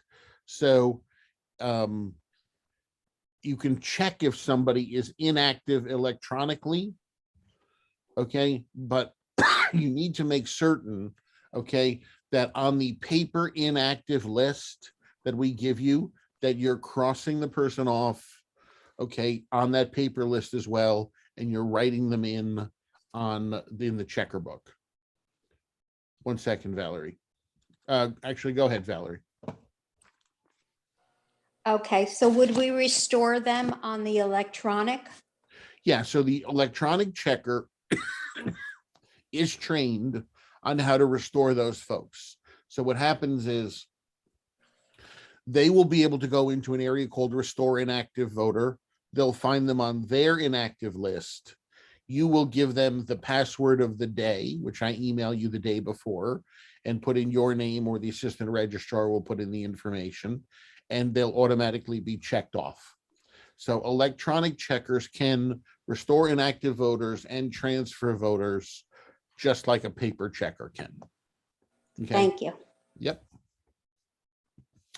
So speaking of transferring voters, typically a voter who needs to be transferred shows up at their new polling place. Okay. They've moved from Byram to North Mianus, and they know everybody around them is voting at the North Mianus school. So they said, I better go there too. So if they're already registered in town, that's fine. That's wonderful. At the new polling place, you need to call the old polling place. Let's say it's New Lebanon. Check over there that they have not voted, and they will be deleted. We'll go through what happens to the old polling place in a minute on a separate slide. They must fill out a new registration card at the new polling place. The official checker will write their name in the book on the right street and cross them out. And the electronic checker has their instructions on what to do also, and will require you to give them the password and the name of the person authorizing this. At the old polling place, they will have received the call from the new polling place, and they will have verified the voter has not voted. The official checker writes DEL for delete next to the voter's name and does not cross out the voter. The electronic checker at the old polling place doesn't do anything. The process is entirely initiated at the new polling place, and it automatically sends the right signals to the old polling place electronic checker. Any questions about transferring a voter? How would the person just say I moved, or how would we know that they're in the process of that? Well, there's two things. The first is, yes, they would say they moved, and they're filling out a new voter registration card, which is in fact a legal affidavit punishable by fine for false penalty. So people don't move for the sake of it. I mean, they don't announce that. And remember, you're verifying by calling the old polling place that they're on a list already in town. Right? So this is not a situation where someone is not registered. That's EDR, and we'll talk about that later. This is a situation where somebody is registered and is moving within town.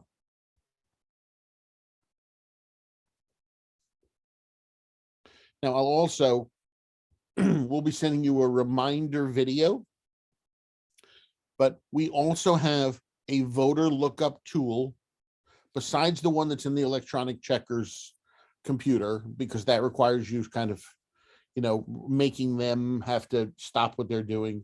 We now have a URL that you can go to, okay, and a password that you can put in that on election day allows you to look up any voter in town, inactive or active, and it will show you their correct polling place, their status is active and inactive, okay, and their current address. And you can do that from any cell phone. We also send you Wi-Fi instructions for the municipal or school building that you're in. And we send all that to the assistant registrars and moderators the night before, okay?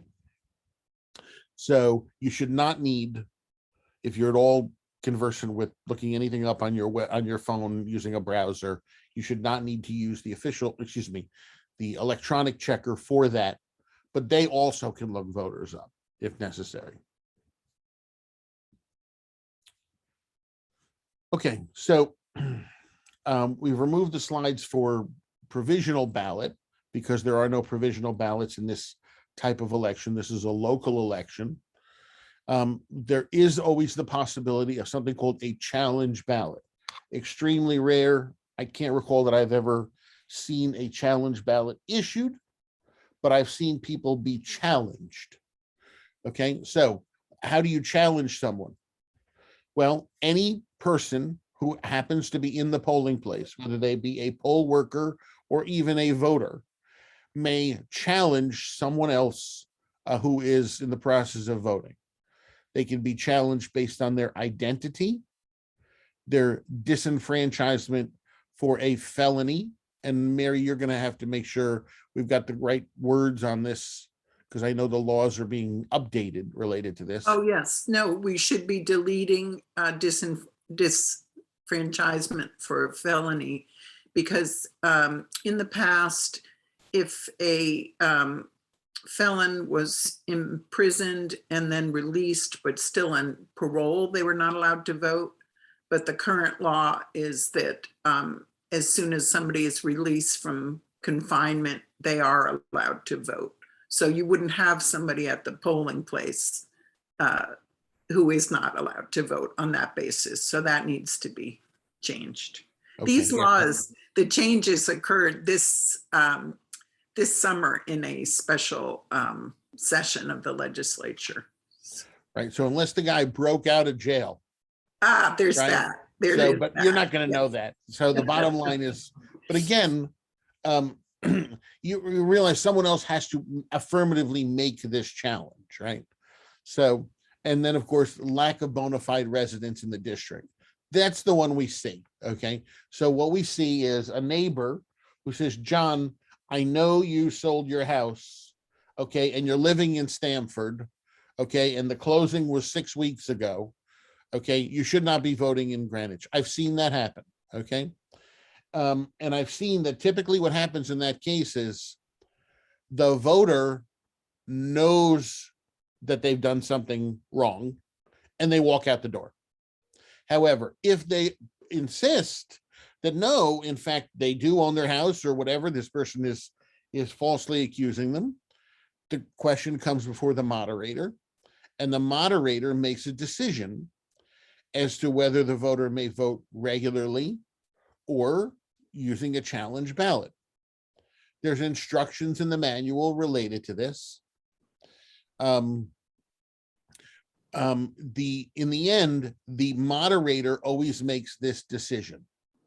Now, there are also cases where Mary or I will have put into the checker book a note that says we would like the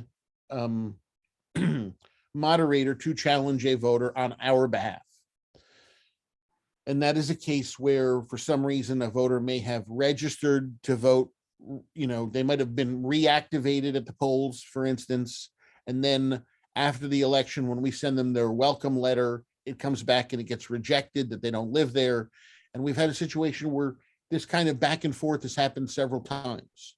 So we want you to ask the voter the question, okay, do you live at this address? This is the information we have, and get an answer.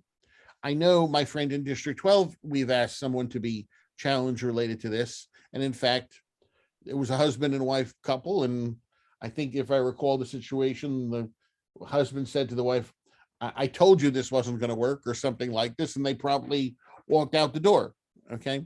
So we're just trying to keep the list as clean as possible, and people should be voting where they are living. Okay. So it's very rare that we put these in, but we have done it. And in fact, it can make a difference.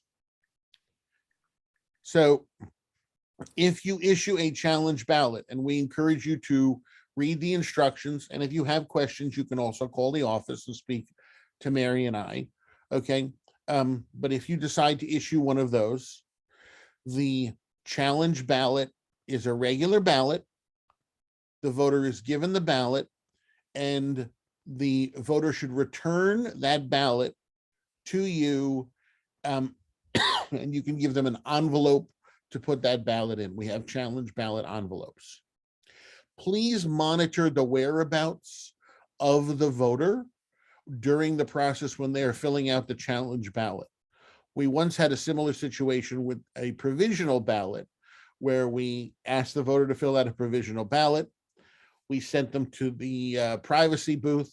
They voted, and then nobody was looking. They just put the ballot through the tabulator and walked out the door. So it is important, if somebody is doing a challenge ballot, to sort of make sure that they're not walking and putting their ballot in the tabulator at the very end, but instead it is being sealed up. The official checker should mark CB next to the voter's name. but they do not cross the name of the voter off in the book because technically they have not voted until that ballot is accepted and unsealed and voted. We're not talking about provisional ballots because this is not a federal election. We'll move on to curbside voting. So curbside voting is for those who are temporarily disabled. Typically what happens is someone has recently broken their leg. They come to the polling place with a friend of theirs.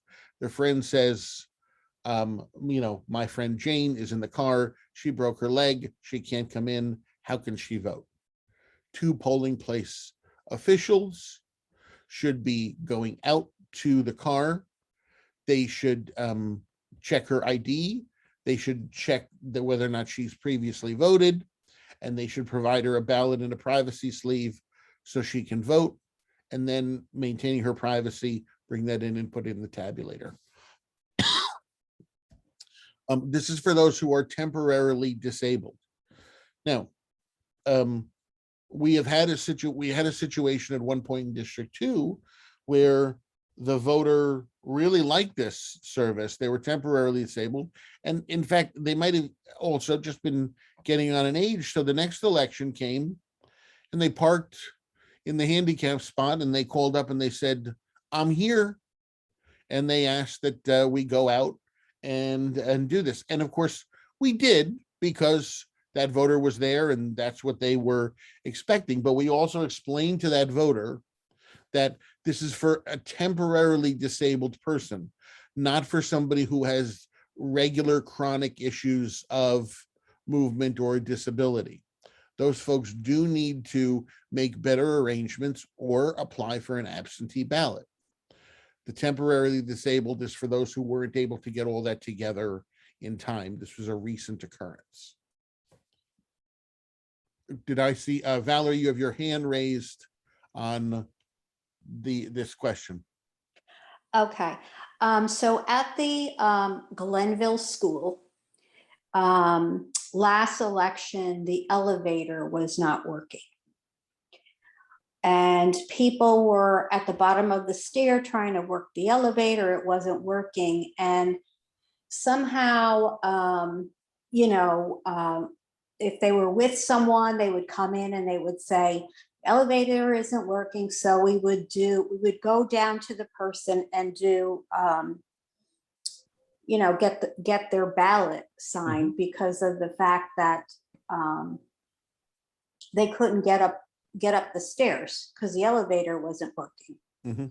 So is there a way that we can get a sign or make sure the elevator is working on that day? So Mary, you correct me if I'm wrong, when we spoke to, and I don't know if we followed up, but when Mary and I have met numerous times now every summer with the folks in charge of buildings for the school. And I believe that this summer we asked if we could simply have our own key to give to the moderator, Right. okay, for the elevator. So there was no scramble during the day to try and find an employee, et cetera, especially because now this year there'll probably be teachers in the building because they're doing training, but in a presidential year, they do not put anybody else in the schools. They abandon them completely to us. And we don't know if there's anyone at Glenville in any event for Yeah. checking. Right. So I'll follow up on Mary that. will follow up on that because we did specifically say, hey, we would like to get a key, and that way we'll make certain that's in your moderator's suitcase, Valerie. Can we have some signage put there? Because, we did have a few people, if somebody had presented alone without, their spouse or someone with them, they would be stuck there. They make their way in and, there are the stairs, they can't get up the elevator. Is there somewhere we could put a sign? I mean, we could give my cell phone if they want, or, a way that, like, Absolutely. say, if it's not operating and the person is there solo, or sitting at the bottom of the steps. You know, we've had people come up and say, you've got someone in a wheelchair at the bottom of the steps and they can't get in to vote. So I was just wondering if we could possibly get a sign,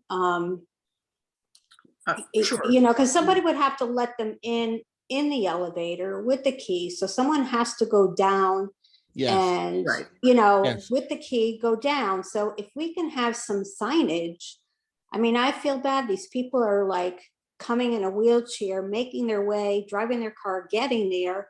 And then all of a sudden they can't vote or reach somebody because they're at the bottom of the staircase, Yeah. So I waiting to think- get in. I think that this is a solution that this is that this is an issue that we can solve with another one of those doorbells.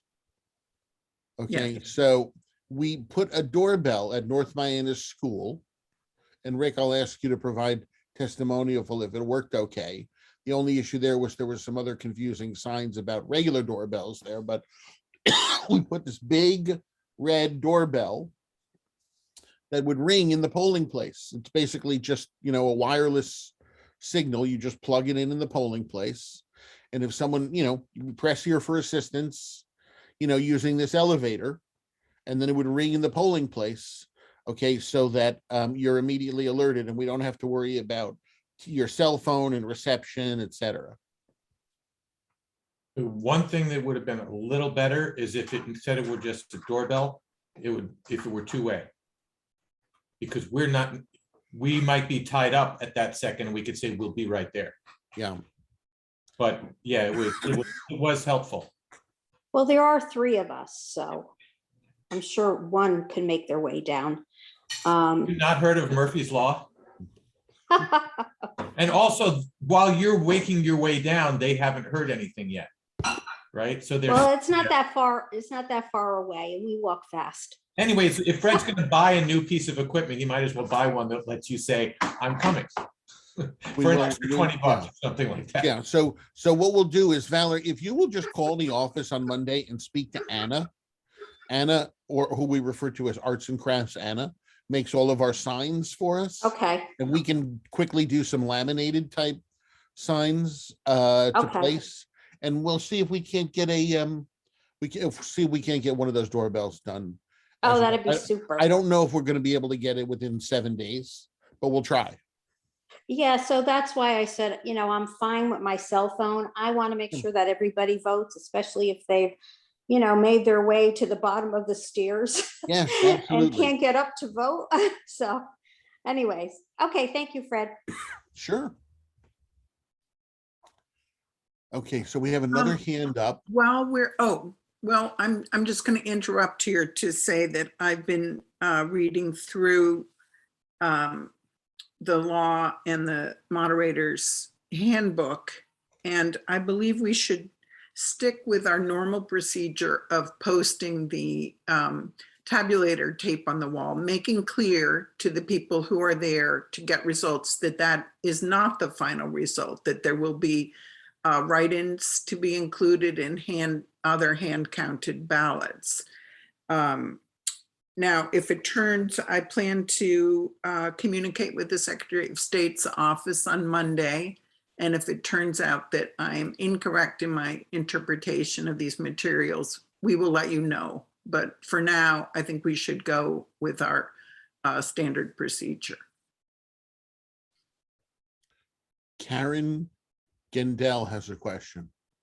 Yeah. Fred, I didn't remember this particular guideline that it was only for temporarily disabled. And, you know, I don't want to belabor this, but like 2 years ago when I was at Riverside, there were, you know, 2 different elderly couples where they managed to drive themselves, and, you know, one couldn't get the other one out and into the, you know, the voting area, and we went out and let them vote. And are we literally supposed to tell elderly couples like that, like, oh, you should really get absentee ballots So here's versus coming here, or do we just, you what know? I suggest you do. I suggest you assist them and let me know who they are. And we have a Okay. very nice letter that gives them information on permanent absentee ballots, which is a real convenience, which would allow them to automatically get ballots sent to their home for every election without having to apply for it, et cetera. And Okay. that could be a real convenience for them. Yeah, I didn't know Especially that. now that there are drop boxes, so they can do everything as they did and still have the fun of participating by driving somewhere and putting it in the drop box. Okay. But I for didn't this- know about that. For this election, by all means, let them vote. Yeah.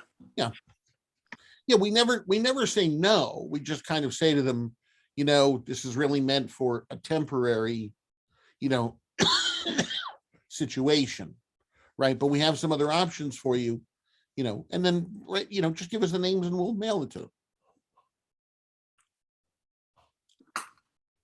All right, so speaking of disabilities, those were temporary disabilities. If someone has a visual impairment or they have issue with fine motor coordination, we now have this nifty tool in the polling place called the Interactive Voting System. This will be set up by the Special Assistant Registrar, and they will go so far as to test it and give a piece of paper to you showing that they have tested it before they leave the polling place.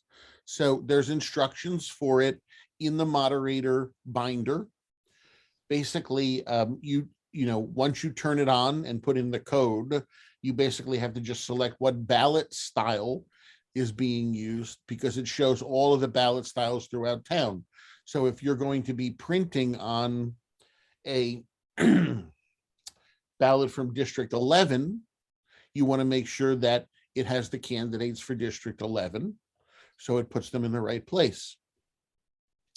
Now, we used to use a different kind of system prior to the 2016 election, which required a fax machine and need to be near a telephone line, etc.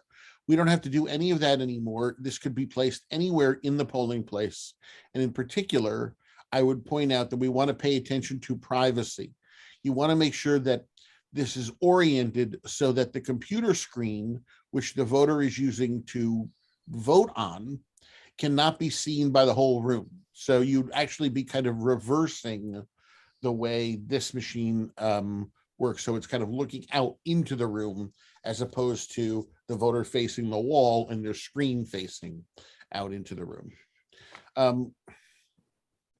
It is, especially for an RTM year, it's kind of a difficult process to read through all of those names. We do not have a lot of people who use it, but for those who want to, it is there and it is available, and it prints on a regular ballot, which is one of the important distinctions between this and its predecessor machine, which printed out a facsimile ballot. So that also means that you need to look closely in the instructions to make sure you're putting the ballot in correctly. And by putting it in correctly, there is a video, online, which explains the process. It takes about 6 minutes. And basically, the first selectman should be at the upper left on the top when you are loading this piece of paper in, and that presumes that the feeder is on the right hand of the machine. So you can take a look at the video, it'll be oriented correctly, and it will show you how that works. Okay. And again, we send you reminders. The videos are already there on our website on the poll worker page, but we also will send you a reminder on the videos that are there, and also the one on the voter lookup tool the night before the election. Okay. So this is our emergency plan now, in short, like the condensed version. The safety of the poll workers is paramount. Recovering the materials of the election is a secondary, although very important concern. If you have some sort of an emergency, call 911 first, and then call us, okay? The police are far more capable of handling this emergency in most cases than we are. But obviously we do need to know if there's an issue with the flow of the election. The moderator is the go-to person in the event of that emergency. If the moderator is unavailable or otherwise incapacitated, both of the assistant registrars should know where the moderator notebook is, which has all the relevant phone numbers, obviously besides 911, the numbers for the custodians, the number for our office, etc. They're all there in the moderator notebook. So each person should be responsible for simply picking up the materials in front of them and walking out of the building with them, so long as it is safe to do so. The person with the most cumbersome task is the tabulator tender. Okay, you need to unplug that, okay, and hopefully roll that out of the building with you. If you can't, that's okay, but it would be our preference if safety can be maintained for you to do that. The ballot clerk would grab all loose ballots that are not in the hands of the voters. And the ballot clerk should also take a look kind of behind them to see if how many voters are out there with loose ballots who have not given them into the tabulator yet. You only do this if time and conditions permit. Again, so here's my favorite picture from the town of Trumbull, which actually had a situation where they had to evacuate their polling place, and the tabulator tender is standing there with the tabulator. You see he's in the lower right-hand corner. The backup batteries they actually brought out as well. I would not consider that a necessity in this case because there's already a backup built into the tabulator, okay, plus those external batteries. And you can see the firemen are coming out, giving the all clear, and now the voters can go back inside and do whatever's necessary. But the tabulator tender was ready and willing to go at any time and accept your ballot. Okay, so I always like to pause at this point before we get on to the moderator return and the other items. And I think this might be a good time for a quiz question as well. So while I take questions, okay, from the folks on the call, Mary, maybe you can think of a quiz question. Sorry to put you on the spot. Okay, it doesn't even have to be a question. It could just be a secret word. And meanwhile, Okay. all right, and now, what questions do we have from our moderators and our assistant registrars? I say questions, but I will also say if there are best practices on anything we've covered so far that you want to share, now is a great time to do it. Hi, Fred. This is Elizabeth again. I just want to say you probably covered this already, but the election before last at JC, the lights were not put on. And we had someone, actually a worker, fall, and he really, really injured himself. So I'm sure you've already covered this, but it's essential that the schools put the lights on when it becomes dusk. So the moderator is able to contact the school people who should be able to accomplish that for you? No. It's not like we didn't contact them. We had the number to contact them, but they were cleaning in another area of the building and didn't have the phone. So if you tell them, they're supposed to have the lights on anyway, but the lights were not shut on. Okay. So it wasn't about us not doing what we were supposed to be doing. We called them. In fact, the moderator had me walk around the building and look for him. But the thing is that the lights should be on regardless. Yep, got it. It's on my notes. I did in no way meant to suggest you hadn't done something. I just, So Mary, we send out a letter to all of the principals, which they're supposed to distribute to custodial staff. I do not believe we make a point of that. I think it would be a great idea. You can look up, I just looked it up on weather.com when sundown is, and we should point out that, by sundown, whatever time that is, and it's like 5:30, right? Those lights should be on. Yep. Got it. More questions? Hi, this is Janet. Hi, Janet. Hi. So I just wanted to clarify the tapes. I just want to, so you've got 3 tapes coming off the machines. One is going to go on the wall, clearly. One is going to go with your return, and the other one's going to go in the bag. Correct. Okay. I just wanted to confirm that. I forgot about the one with the bag. I don't know why, but You know, yeah, always. It's always everyone never knows what to do with that third tape. yeah. Okay. Oh, I had another question too, which is that I know that, you know, obviously you'd involve the police if there was a 911 emergency. But if you have someone in the polling place who's misbehaving or causing trouble or interfering with the flow of voting, is there a police officer around, or would you have to bring someone in, like call 911, bring someone over? You'd have to call 911. You know, I think that actually over the years, we're now moving towards having fewer police than more. And part of that is because we don't want to create that kind of atmosphere where people think we have a need for police at the location. So, you know, we've had some where they've done some traffic management, but no, you would simply call. But again, the chief is very good, you know, and short of a shift change, you know, they are out on regular routes and should be there pretty quickly.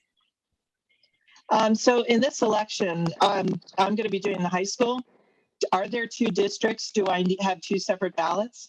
No. Okay. All right. Okay, so we have a hand raised from iPhone 203-461-4878. Who is that, please? Yes, good morning. This is Mike Mateak, District 4. Okay, Mike, Hi. thank you. How are you guys? Just quick observation from the presidential election, but also I understand that we will have a bake sale, right? I don't know about District 4. I'm not sure.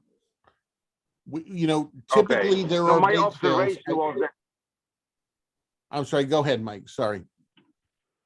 No, go ahead. That's, my issue at that time was, and I clarify with you, I just want to make sure that this is the same thing right now, that the PTA should have a permit from Board of Ed and Town of Greenwich, or it's not really necessary? No, they should. For bake sales occurring in schools, the PTAs are instructed to reserve through there's a formal process with the Board of Education. So they are aware of that, and the Board of Education confirms and lets us know for the schools which places have bake sales. So yes, they are supposed to have reserved it in advance. Okay, because also another issue which occurred to me, that they were fundraising at that time. What they did, they sent kids to the people waiting in line and asking them for donations. And even they were even more advanced. They were saying, "Oh, you don't have the money. We have a credit card reader. You can pay by credit card." And when I asked them, it's not really a good place to do it. They said, "No, that I don't like, I hate kids, and you know all this 9 yards." But I think we should clarify that they shouldn't solicit anything from people waiting in line. So you know. Yes. So aside, while they may create a situation where you have to pass by, you know, the goodies, etc., you know, on the way into the polling place, no, there should not be that kind of interaction, and they should not be going up with a can or a credit card processor to individual folks and asking them to donate. Exactly. So we will contact the lady at the Board of Ed who coordinates that to make sure that that is understood, that there should be no solicitation of people while they're in line. Okay, and any bake sales going on, the folks need to stay at the tables. Super. Okay, I appreciate very much. Sure. That's it. Kylie, you have a question. So, for say we show up and then a bake sale sets up, do we need to verify with them, or do we trust them, or do we verify with someone else, like call you? I believe, I'll double check. We usually have a list in the moderator's book of the places that have bake sales. Okay, so we should know, and if we So don't you should then know in we would ask. advance. Yes. Yeah, okay. Thank you. And the reason for that is not so much because we care about the bake sale, but the reason why they organize this is so there's not two competing bake sales going on in the school. house? Yeah, now okay, you see the car not there. Okay, But I hope it's walking. I'll mute you. So they left the house? I hope it's left. Yeah, so let's Great, thank you. Okay. And I'll lower this hand. Mary, did you by any chance come up with a secret word? No, I didn't. I mean, Well, that's we'll fine. go So with- I got one now. Oh, So, good. Okay. which I'm going to put on the screen. Oh, perfect. I'm not Okay. going to say it. I'm going to only share it for those people who are.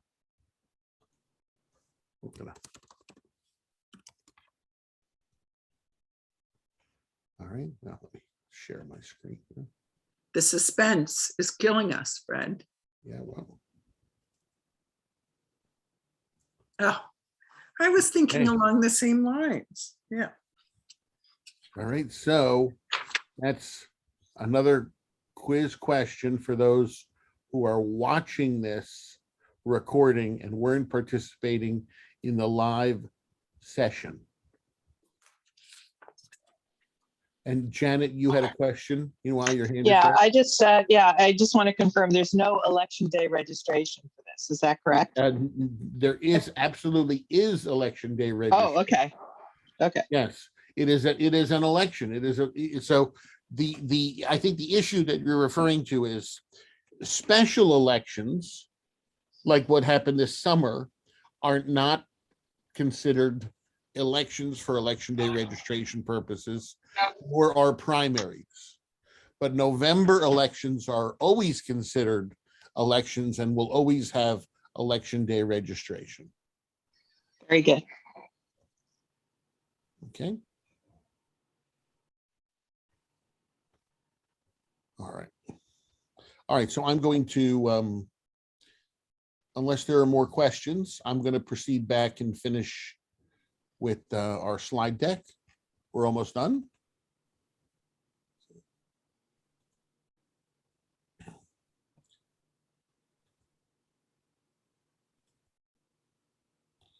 Okay, so 8 o'clock. The polls are, oh, Valerie, you have a question. Sorry. So can you just go over for same day registration? So Yeah. someone comes in and they said, oh, I want to register to vote today. Do Yes. they fill out the registration card? No, with I'm so us? glad you asked this question, Valerie, because we did have a couple of issues this last election. Yes. Okay, so election day registration. There is a flyer in the moderator's handbook. There should be a dozen or so of them that you could hand to the voter that explains the process and has a map that directs them to town hall. If you have not registered and you are trying to register on election day, that is not done at the polling place.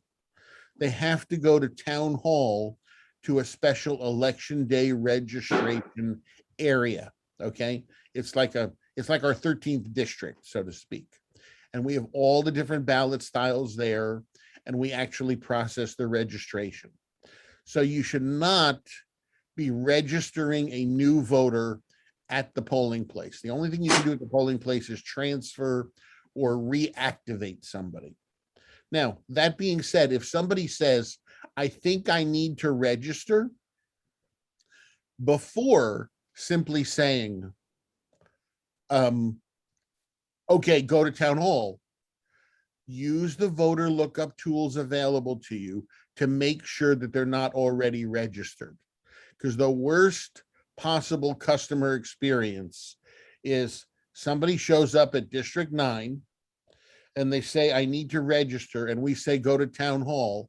And they get to town hall and town hall says, but you're already registered, whether it be in District 9 or District 5, because they were here, you know, they moved or something. And now we've got to send them to a third location.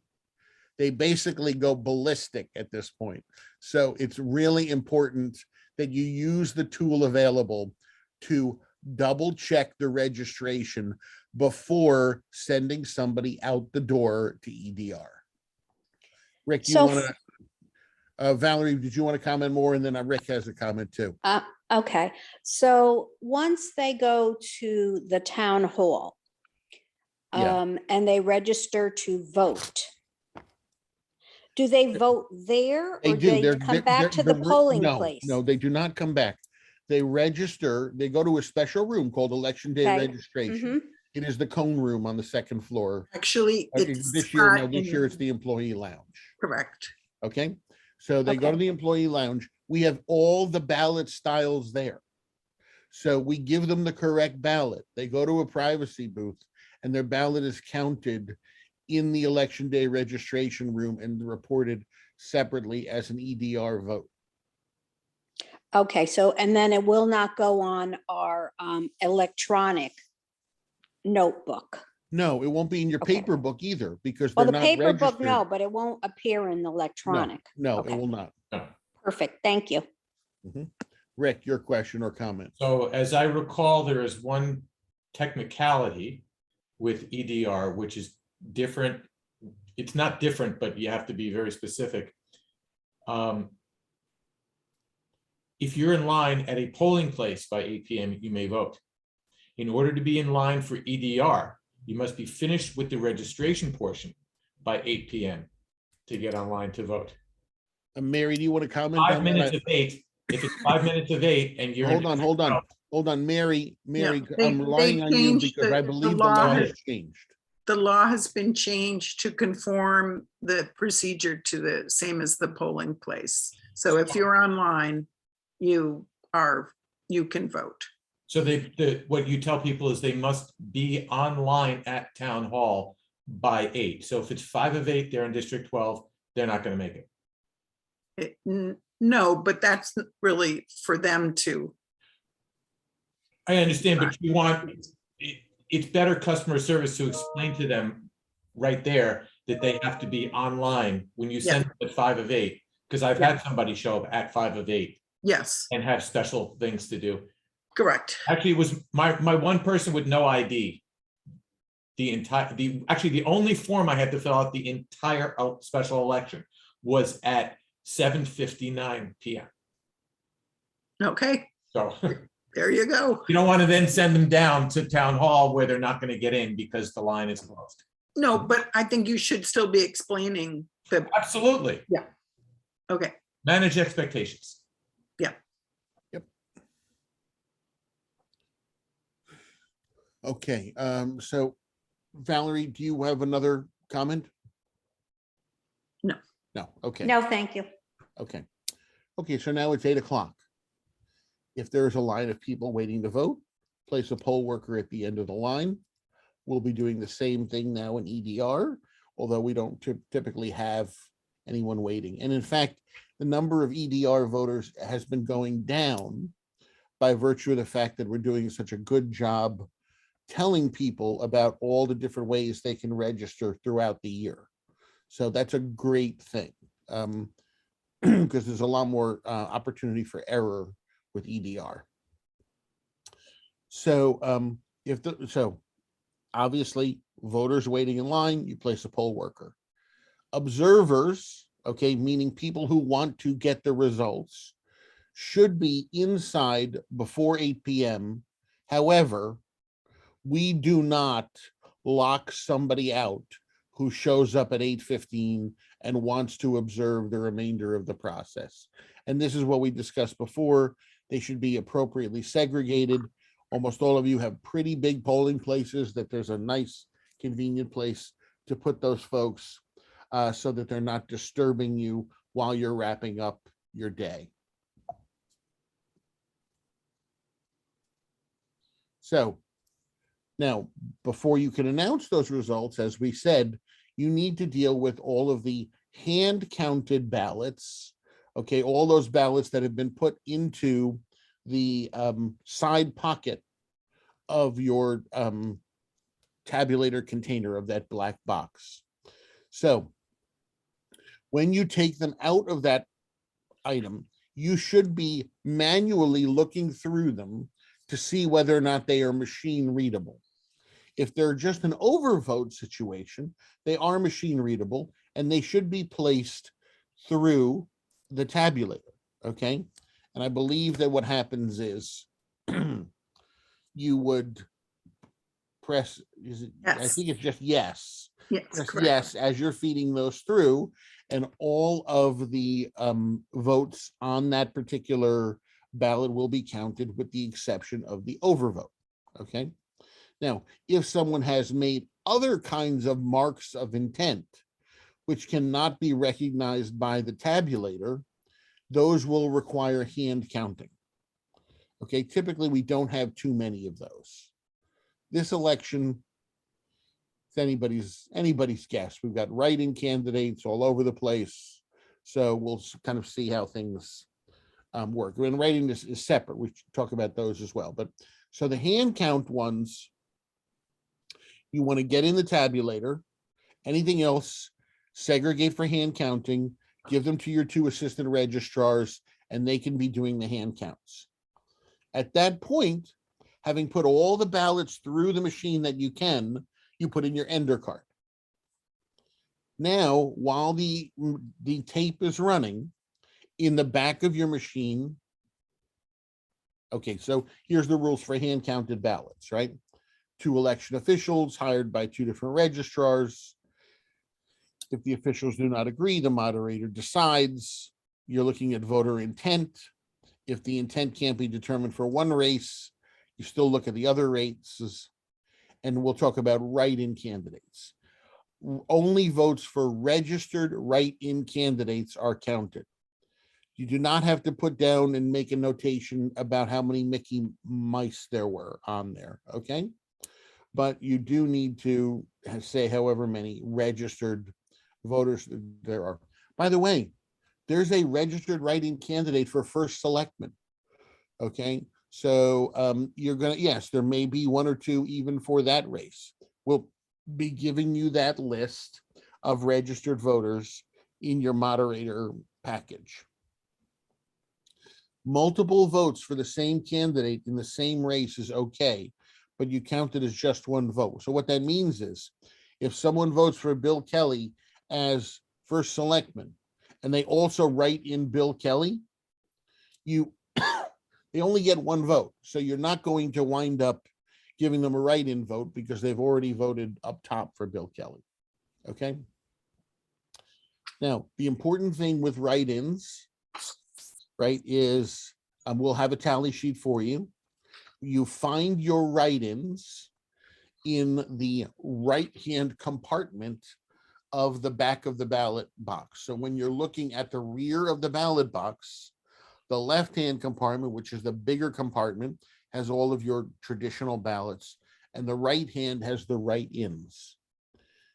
I like to make sure that you've already put the ender card in before counting the write-ins, because that makes doubly sure that you don't refeed those ballots into the tabulator.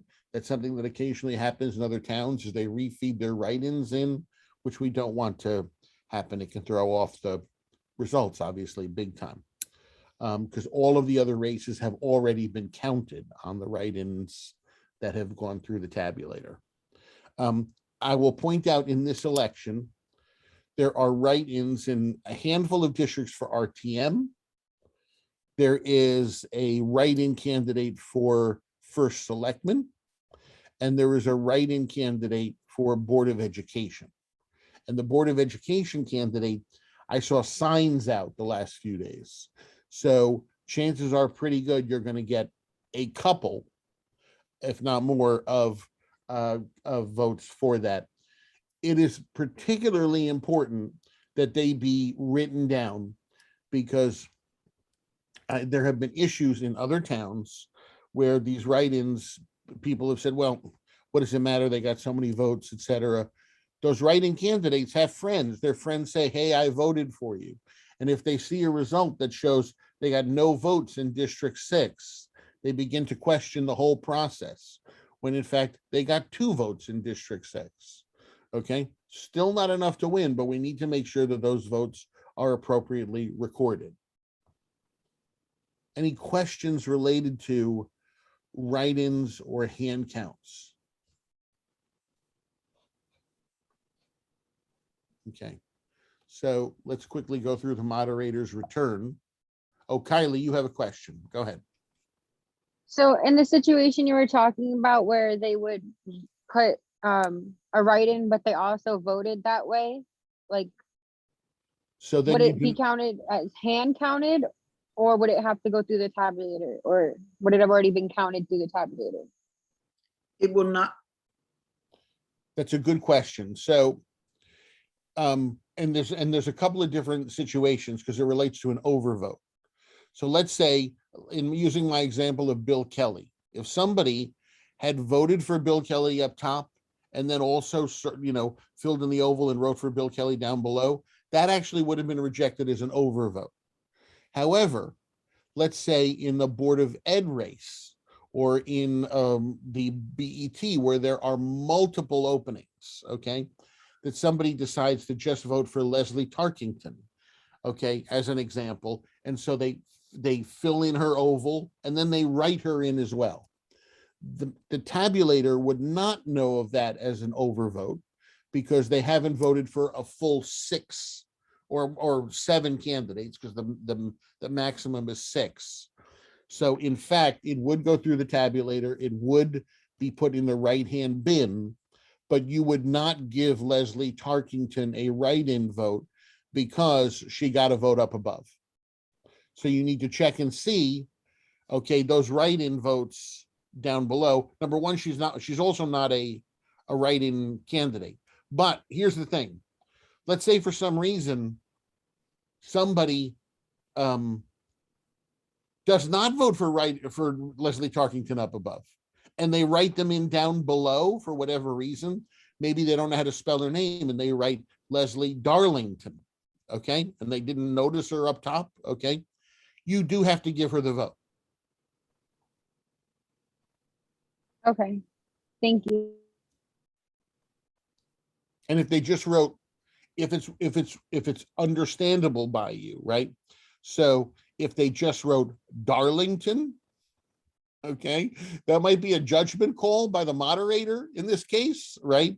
But you know, where you'd have to do it. But if it's something that, you know, somebody was making some sort of an approximation, right? You know, you have to sort of, you know, think that through. Now, if they wrote Leslie, now you got more trouble because there's a Leslie Moriarty and a Leslie Tarkington. And so you couldn't give that vote because you couldn't discern which one they were voting for.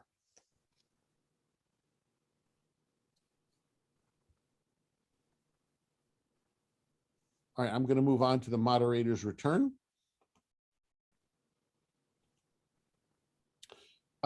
There's no difference between the moderator's return this year and previous years. We have some color. As you know, we remind you items you need to verify, items you need to fill in, and places you need to sign. Certificate of administration of the oath. Okay, all poll workers shall fill in their names here, indicating that they've taken the oath of office.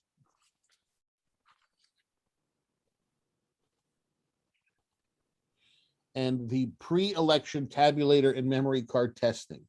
Okay, so these have already all been signed and done in our office, and you'll notice that those seals are in red, which means you're supposed to check them, okay? So when we sealed the inner compartment, we put seal number 1407955 on it. The outer door has the seal ending in 7985 on it. If for some reason, and this does happen, you get to the polling place and the outer seal is broken, that can happen in transport. These machines do flex, etc. You're going to want to be especially careful to then check the inner compartment seal and the other seals that we have in red to make sure that it was just the outer item that broke by accident. At the opening of the polls, again, you're going to be verifying these seals, the number of ballot packages, and basically anything else that's been pre-printed here in red. The people who have delivered the supplies sign down below, and you're going to be signing here that you're opening the polls and the counter's at 0. The official checkers certificate. So the checkers are trained, okay, and we train all the checkers now on this. And it used to be that we told one checker, you're going to be the recap clerk, and we're going to pay you an additional, $20 or something to do this form. What we now say is we may appoint a recap clerk, but everybody is being paid the same. Okay, everybody got a bump, every checker, official checker, so that they stay to assist the recap clerk and make sure the numbers are correct. Okay. And basically what they're doing is they are taking from the tally sheet in the back of their checker books, and they are recopying that information onto this checker certificate. Now, there are at least 2 books in each polling place because there are at least 2 lines. So those numbers should be tallied, and it is the sum which should be going here in the yellow spaces. In certain districts in this election, District 8, District 12, I'm not sure if there's any others that have 3 in this particular race in municipal years. They have 3 lines, and so as a result, they'd be adding in 3 sets of numbers, and the numbers are just the sum. Okay. What's super important to notice here, though, is that the number of votes should equal the number of names checked on the official checklist, along with the number of names having voted by absentee ballot.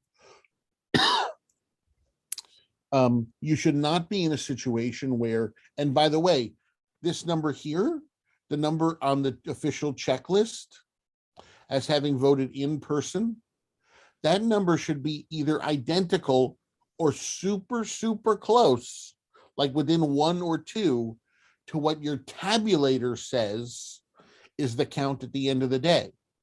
Because you checked off 1,634 people as having voted in person. So that's how many ballots should have gone through your tabulate. Okay. If that's not the case, please don't show up with this official checker certificate looking like that. We're going to have to go and we're going to have to figure that out in the office. And we get really cranky if we're still doing that at 2 a.m. when you could be doing it with the official checkers still there when they can recount their books. Okay. Otherwise, poor Lynn Giacomo has to do it. All right. So let's be nice to Lynn and make sure she doesn't have to do that.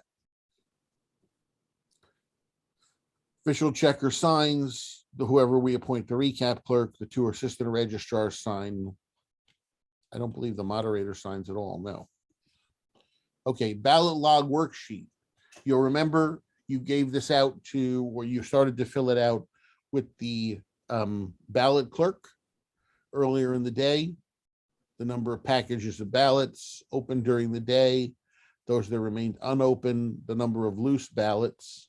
Never here anywhere does it ask you to total anything. Okay, so you're never actually asked to account for every ballot, and it doesn't say your loose ballots should equal, the number of open packages minus this, etc., because we know that number could be off by 1 or 2 just based on each package. So we're just trying to get a general idea here of how many of each of these things there are and that they are accounted for. Okay, official closing of the polls. You're going to be filling in the seal numbers here. Okay, the tabulator seal numbers should be the same as earlier in the day. You should not have broken any seals on the tabulator.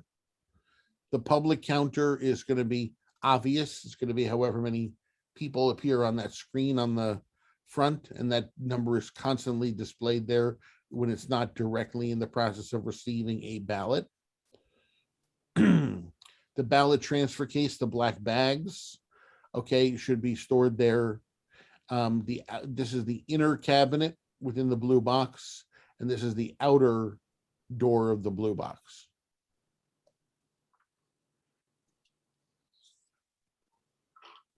And you can see what's new and what should be checked to be the same as the morning.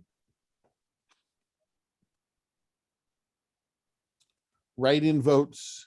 This is, again, we will give you a tally sheet with the write-in votes and the offices they represent, and then you can tick them off as you go. Okay, the blue bins, the inner compartment and the outer lock both need to have a seal at the end of the day. Again, as you open these things, you want to be verifying those seals. So what happens? We've gone through everything at this point. At that point, you're now coming back to town hall. You're bringing with you your suitcase, which includes your end of the night envelope, which includes all of the things that are listed on that envelope. And then you hand that in along with your checker books, and you go home, and we start typing in all of the results from the election. The night before the election, we are going to be sending you some additional information, as we always do in my now somewhat famous "'Twas the Night Before the Election" email. Before I go further, Valerie, you have a question. Yes, so the abandoned ballots and the spoiled ballots at the end of the night, do those go in the black bag with the voted ballots? Where do those go? I always have a problem with that. Right, they'll be in a envelope. Correct. The ballot clerk has then and sealed at the end of the day with tape, and however you would correctly seal that envelope. And I think they should go in with the ballots, don't you, Fred? Yes, because when we go through, if we're randomly selected for an audit, which we will be, okay, what will happen is we will have to, crack open that case, and it would be good if all of the ballots used in the election were all there together. Okay. So put them in the envelopes that are identified, and put them in the used ballot bag and seal Yes. it up. And you make another good point.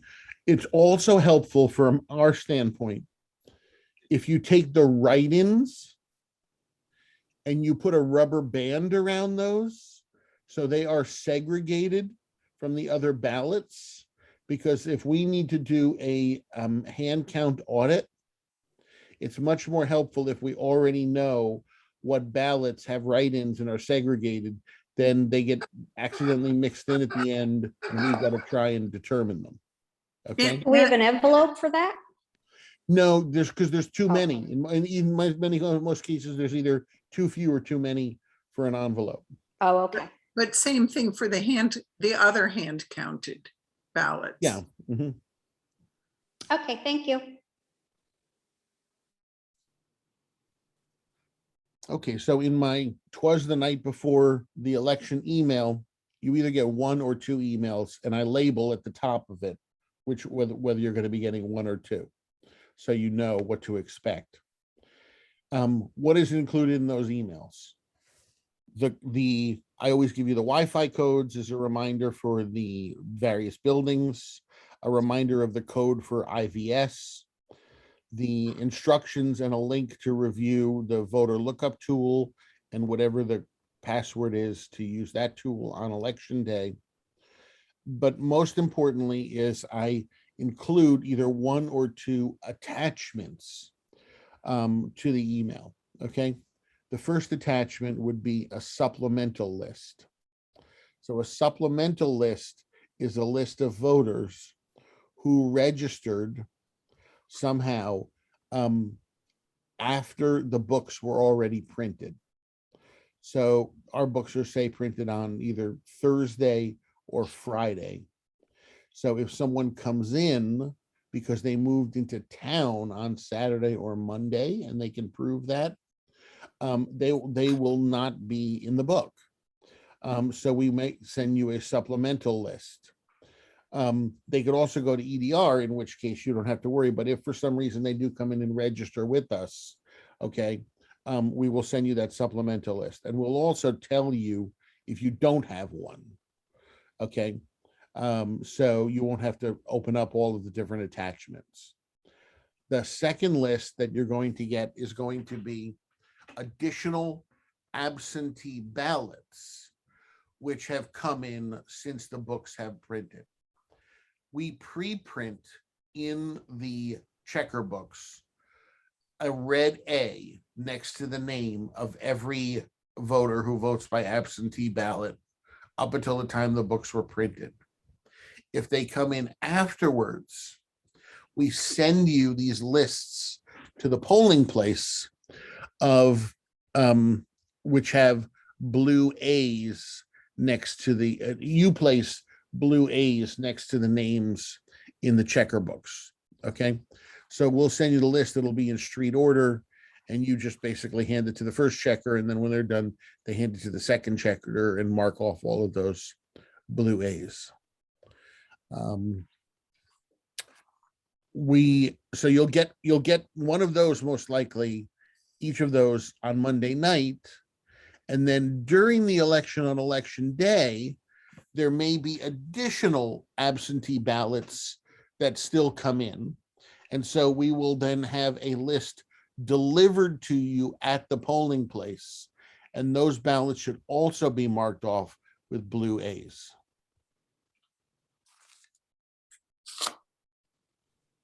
All right, any question on that? That procedure has not changed. We've been doing it for a few years now, especially the emailing part in the evening. And now we're kind of got the delivery down, doing okay with that now during the day as well.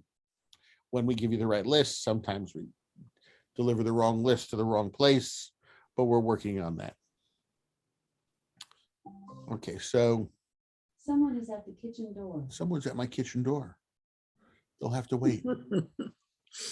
Okay, so it looks to me like that was my last slide. I'll put it back up here. So are there additional questions before I dismiss you? I will point out that if you go, maybe I will go here real quick. Kylie, you have a question. So I think you said this, and I'm not sure, but when the moderators get there, the suitcase, or like you said, the thing with all our stuff will be there. And then at the end of the night, no, it won't. You need to pick it up from town hall.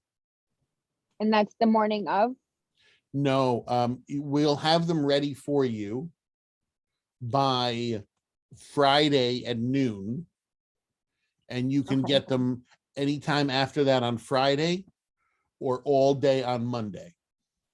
And then the night of the election, when we're done, we bring it to town hall? Yes, you do. Okay.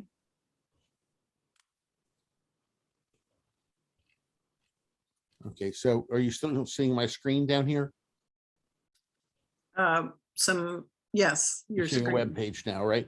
Okay, so I just want to point out again, 2 instructional videos that are here. Each one is maybe 5 to 7 minutes. They're super, super useful. One is on the setup and use of the IVS ballot marking system for the disabled. And the other is on the setup and the close down of the tabulator. So this runs you through what your keys represent, what you need to open in the morning, printing out your zero tape, and then at the end of the day, generating your final list and locking everything up. Okay? So they're there for you to watch now.